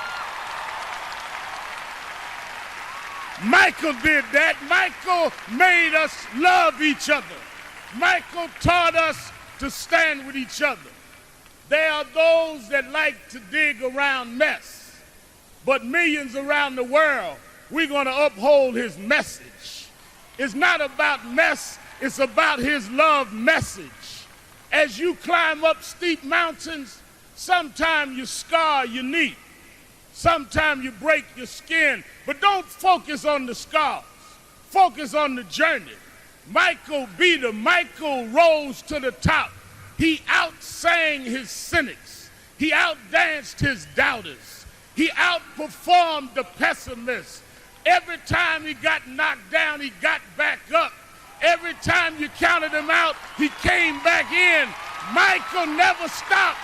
Michael never stopped. Michael never stopped.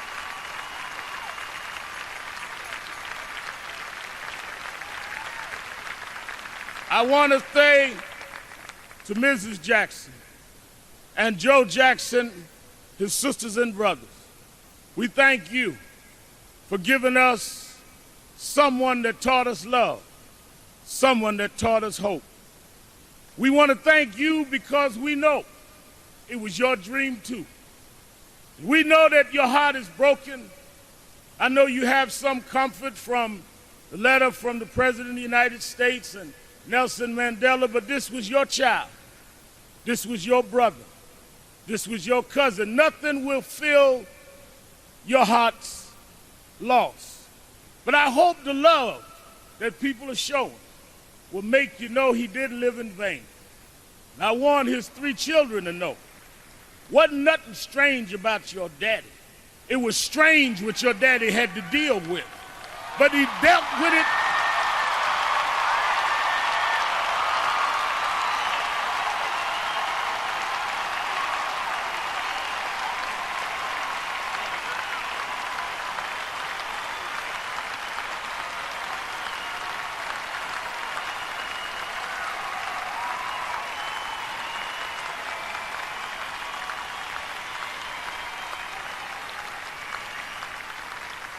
He dealt with it anyway. He dealt with it for us. So some came today, Mrs. Jackson, to say goodbye to Michael. I came to say thank you. Thank you because you never stopped. Thank you because you never gave up. Thank you because you never gave out. Thank you because you tore down our divisions. Thank you because you eradicated barriers. Thank you because you gave us hope. Thank you, Michael. Thank you, Michael. Thank you, Michael. Oh my God. You're still on this powerful speech, wasn't it, there from Reverend Al Sharpton. The whole show was put together by a man called Ken Ehrlich. He's the man that puts together the Grammys every year. I'm going to chat to him about how challenging it was to put it together in just a few days, in a moment or two. But before that, let's remind you of 2 ladies from Wales who came out to Los Angeles because they just wanted to soak up the atmosphere. They didn't have any tickets, but they just thought, you know what, we want to be with other fans to celebrate Michael Jackson's life. And then this happened. Well, how would you like to watch it inside the Staples Center? Oh my God! Oh my God! Oh my God! Are you serious? Oh no! Oh my God! Oh my God! That's so sweet. Oh my God! Oh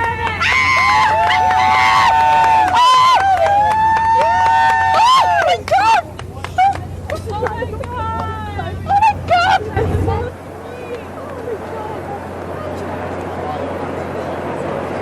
They're here. Wow. You were very excited, weren't you? Slightly. Tell us what it was like inside. Oh my God, it was fantastic. I've been to many concerts. I know this wasn't a concert as such. It was absolutely fantastic. I was so honoured to be there. What was it for you? One particular moment, maybe? I think when the Reverend Sharp made his sermon. Just been listening to that. Made his sermon, should we say? Oh my gosh, it was so moving. And also the singing was Shaheen, the little boy from Swansea. Yeah, he is, isn't he? What about Jermaine singing? Wasn't that amazing? Amazing. It's very moving. What was the atmosphere like inside? Very quiet, wasn't it? Crying, laughing. Oh, it was a lot of empty seats actually, Kate. Which I was surprised. Why is that? That would be because the people that were performing on stage and they were moving around. I think is what happened. Oh, right, okay. But for you, it was very moving inside. Yes, it was just, it was wonderful. I don't think I can ever explain to anybody unless you were there. It was absolutely wonderful. And you nearly weren't there. We nearly weren't there. Oh, God. And thanks to Sky News, we really were there. Are we the best news channel in the world? 100%. Definitely. I just hope, 100%. I just hope that after the world has seen this memorial service today, it really does heal the world, because we need to get closer together to people. You've got to go home tomorrow. Yes, we are. Well, very good things must come to an end. Yeah, it's been a life-changing moment for you there, hasn't it? I'm going to let you go, ladies. Yeah, thank you so much. And I'm glad you enjoyed it. Really glad you enjoyed it. Once again, thanks to Sky. You're welcome. You're very, very welcome, ladies. Thank you very much indeed. Guests are lining up for us here. Have we just got time to fit in Jermaine singing Smile? I hope so. Smile, though your heart is aching. Smile, even though it's breaking. When there are clouds in the sky, you'll get by if you smile with your fear and sorrow. Smile, and maybe tomorrow you'll find that life is still worthwhile if you just light up your face with sadness, hide every trace of gladness. A dry eye in the house after that, and what a show it was. It ran 2 hours or thereabouts in total, and it's all down to this man, Ken Ehrlich. He puts the Grammys together, and he got the call and said, you know what, Ken, you've got 5 days, put on a show. Yeah. Where did you start? Well, you know, it was such a rich palette to work from. I mean, Michael's body of work, you know, his words, his music, his thoughts, his whole personality, you know, it just led us down any number of paths, and it was pretty obvious to kind of try and touch on his Motown years, to try and touch on, you know, with the brothers, to try and touch on his solo career, to try and capture a sense of who he was as an individual. And it was so broad that, you know, we probably couldn't have gone wrong. I was very pleased because I think we made a lot of right choices. Most certainly. Was there a particular moment for you when you watched it today? Well, I didn't watch it. I was working it, so you know, it's going to take me a while to kind of to readdress it. I love Jermaine. I thought that was really special. Singing I thought Smile. Usher, Gone Too Soon, was remarkable. I thought John Mayer doing Human Nature, you know, as we all kind of sang along to those lyrics to ourselves. Mariah doing I'll Be There was amazing. And then there were the speeches. I mean, the reminiscence by Berry Gordy and Smokey, who knew him from, you know, this high. Al Sharpton reminding us all of our own humanity and our own frailty, as well as his. It was just, you know, I don't think anybody said anything that was less than pretty brilliant about this man.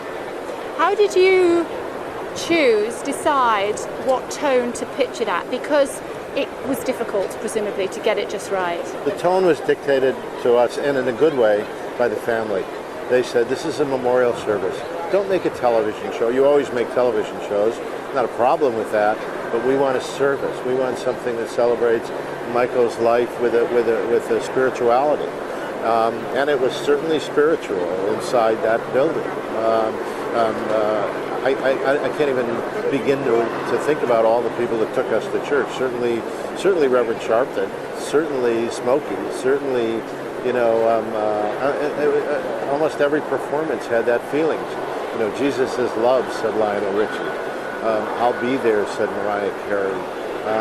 You know, the tone was dictated by the family, and all we wanted to do, because we knew they'd be sitting there in that front row, was to give back to them what they had given us. And was it in any way a challenge knowing that the casket was going to be there? It was, we hadn't figured on that. It kind of, I had honestly had a little bit of a gulp because it wasn't us that said we'd like the casket there. It was the family that said, we'd like to have the casket there. So, in retrospect, anything that they said at the end of the day turned out to be a good decision for us. Better than the Grammys? Oh, well, don't ask me that kind of. Different than the Grammys, this was an entirely different thing. It's been a pleasure.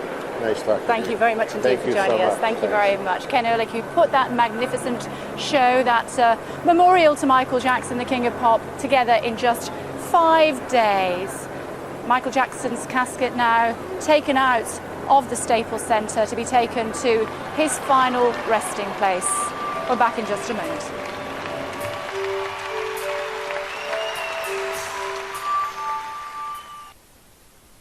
Psycho. One of my favourite moments in that is when Martin Balsam goes into the Bates Motel and he's checking through the register and Perkins is eating something, leans over. It's like a great big bird. And you know that something terrifying is going to happen. I think that's the scariest movie I've ever seen. The moments you love deserve high definition. To upgrade to Sky Plus HD, pre-register now at sky.com/high definition.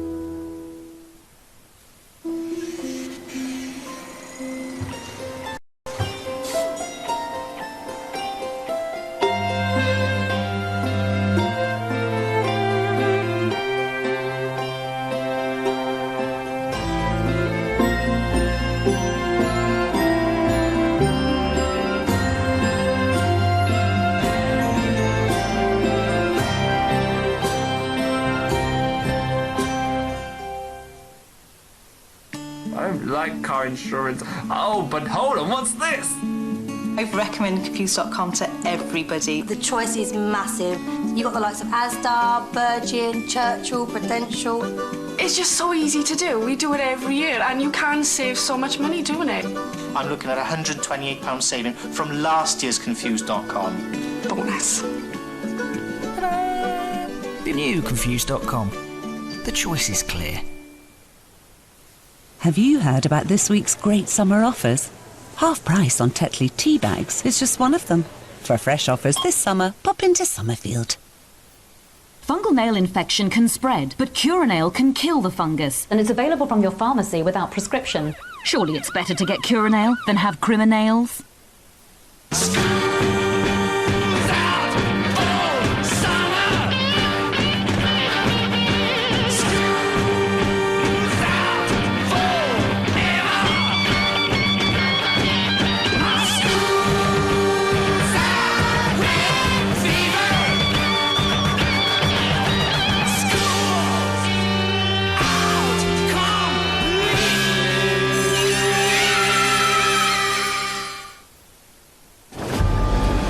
Lost all contact with Deep Sea 7, sir.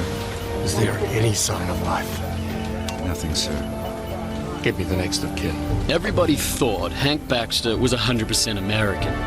But nobody knew about his Australian grandfather who was shipped from Sydney to New York in 1929. Making Hank 25% Australian. The entire crew's thoughts and sympathies are with you, Mrs. Baxter. Baxter! I'm very sorry, wrong number. Fosters, get some Australian in you. Hello again, live from downtown Los Angeles. Throughout the evening, we have been paying tribute to Michael Jackson. His memorial concert taking place behind me here at the Staples Center. The King of Pop has now been taken away to an undisclosed location where he will finally be laid to rest. But what about his music legacy? Let's speak to the president of the Grammys joining us now, Neil Portnoy. Neil, thank you for joining us on Sky News. What was it about Michael Jackson that made everybody want to sit up and listen? I think I've been using the term Renaissance man. You have many artists who are very talented at a few things and they do well. He had such a breadth of talent and genius, and when it all came together, it was just unique. It was such a gift to the world, and I think he really connected with people. I think people really got that he was genuine and from the heart. So it wasn't just about being a great singer or a dancer, but also a great songwriter, a great producer, somebody with vision, somebody that just had, that took music to a whole other level. All of these fans here gathering, people have been standing in line for days, literally, to pay their final tributes to Michael Jackson. Was that a fitting tribute to Michael Jackson? I think it was beautiful. I think it was brilliant. I think it was respectful, in great taste, and very emotional. And really, when you think of what happened here today, yes, it was a bit of a concert and a tribute. It was also the family's chance to say goodbye. And I think it was very important that there be humanity to this part of what we paid tribute to Michael. There was plenty of time over, the weeks and months and years ahead to do all kinds of well-produced and extravaganzas. This was down to earth. It was from the heart. It was completely emotional, and I think the family will remember this as, the moment where the world paid tribute to their brother and sister and son and father. What are your memories, your fondest memories of Michael Jackson? I had a recent encounter with him, actually. When we found out that he was going to embark on this tour, and we are very closely connected with the Staples Center, the owners, AEG, who also operate the O2 in London, and so we're very aware of the beginnings of the plans. And we thought we might want to talk about whether Michael wanted to tee this off on the Grammy stage last February. So after some back and forth sort of emails and so on, we set up a meeting. I was invited to the Bel Air home where Michael was staying, and we spent a fair amount of time talking about it. And I guess because that was my last moment with him, that's what I'll remember the most closely. But I can tell you that he was engaged, he was excited, he was ready and pumped and anxious to go, and I just saw that glow in his eye. You could tell that this was going to be a very special tour. What about the family? What about a thought of the family, the children particularly, who've lost their daddy? It's very tough. I mean, one of the things that Michael talked a lot about when we had that meeting at the end of last year were his kids and how much he loved them, and he was so proud of them and watching them grow up. And this was an interesting point. This was really going to be their first chance to see their dad do what he was so famous for, other than on video. They were going to be there and live this with him. And I think that was very important to him that they actually have that experience. So it's all the more tragic. Okay, we'll let you go. Neil Portnow, it's a pleasure. Thank you for joining us on Sky News. Thank you very much indeed. One or two people couldn't actually come along today. For some reasons, they just couldn't get here geographically. For others, it was just going to be too painful for them to be in the stadium behind me. Smokey Robinson was here, and he read out some of those tributes. Dear Jackson family, it is with great sadness that we learned of the untimely death of Michael Jackson. Michael became close to us after he started visiting and performing in South Africa regularly. We grew fond of him, and he became a close member of our family. We had great admiration for his talent and that he was able to triumph over tragedy on so many occasions in his life. Michael was a giant and a legend in the music industry, and we mourn with the millions of fans worldwide. We also mourn with his family and his friends over the loss of our dear friend. He will be missed, and memories about him cherished for a very long time. My wife and I, our family, our friends, send you our condolences during this time of mourning. Be strong. Nelson Mandela.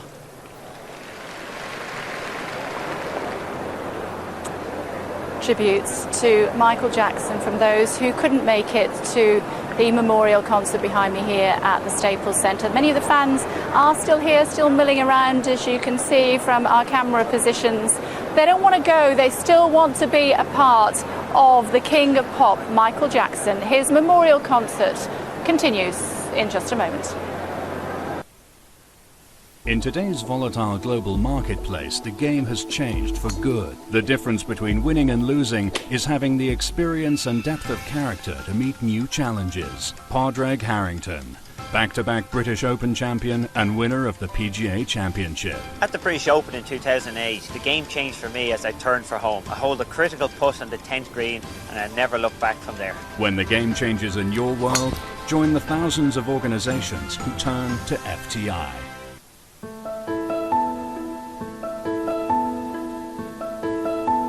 Need to keep an eye on your finances?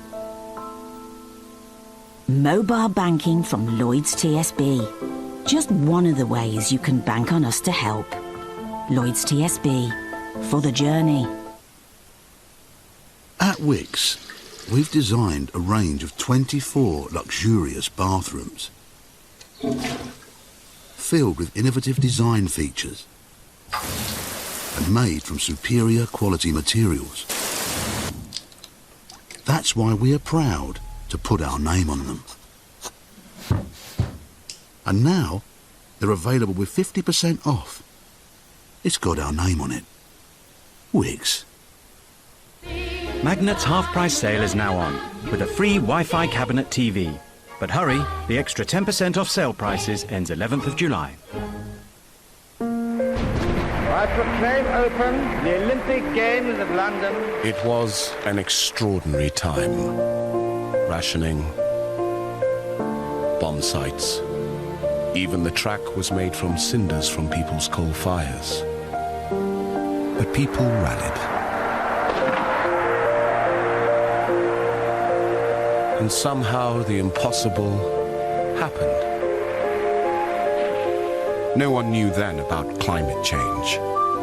But we can rise to this new challenge in the same way. Together. The Games are awarded to London. London 2012 is our chance to lead the world in the fight against climate change. So on July 10th, EDF Energy are launching Green Britain Day.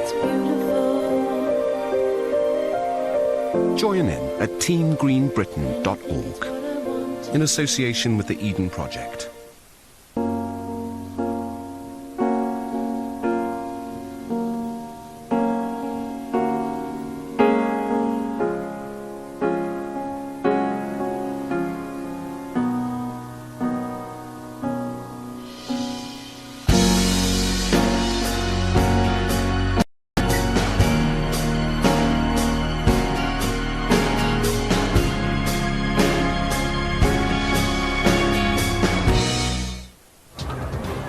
Tonight on Sky News at 10 in Los Angeles, topping the bill one last time.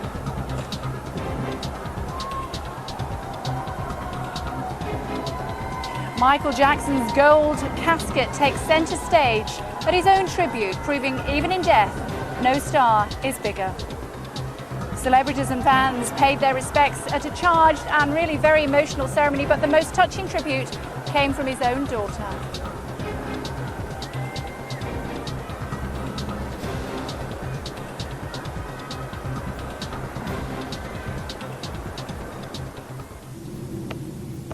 This morning over Ho Chi Minh City, we'll wake with severe marmalade spreading from the west.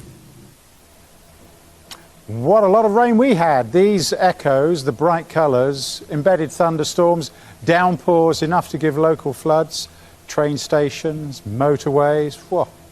It looks like it's just about coming to an end, but it's got a cold wind as well and a strong wind. So this was the snapshot in the late afternoon of the embedded thunderstorms. There's still a line of showers from the Merseyside down through the Midlands, and that remaining showery band will be about there in the morning.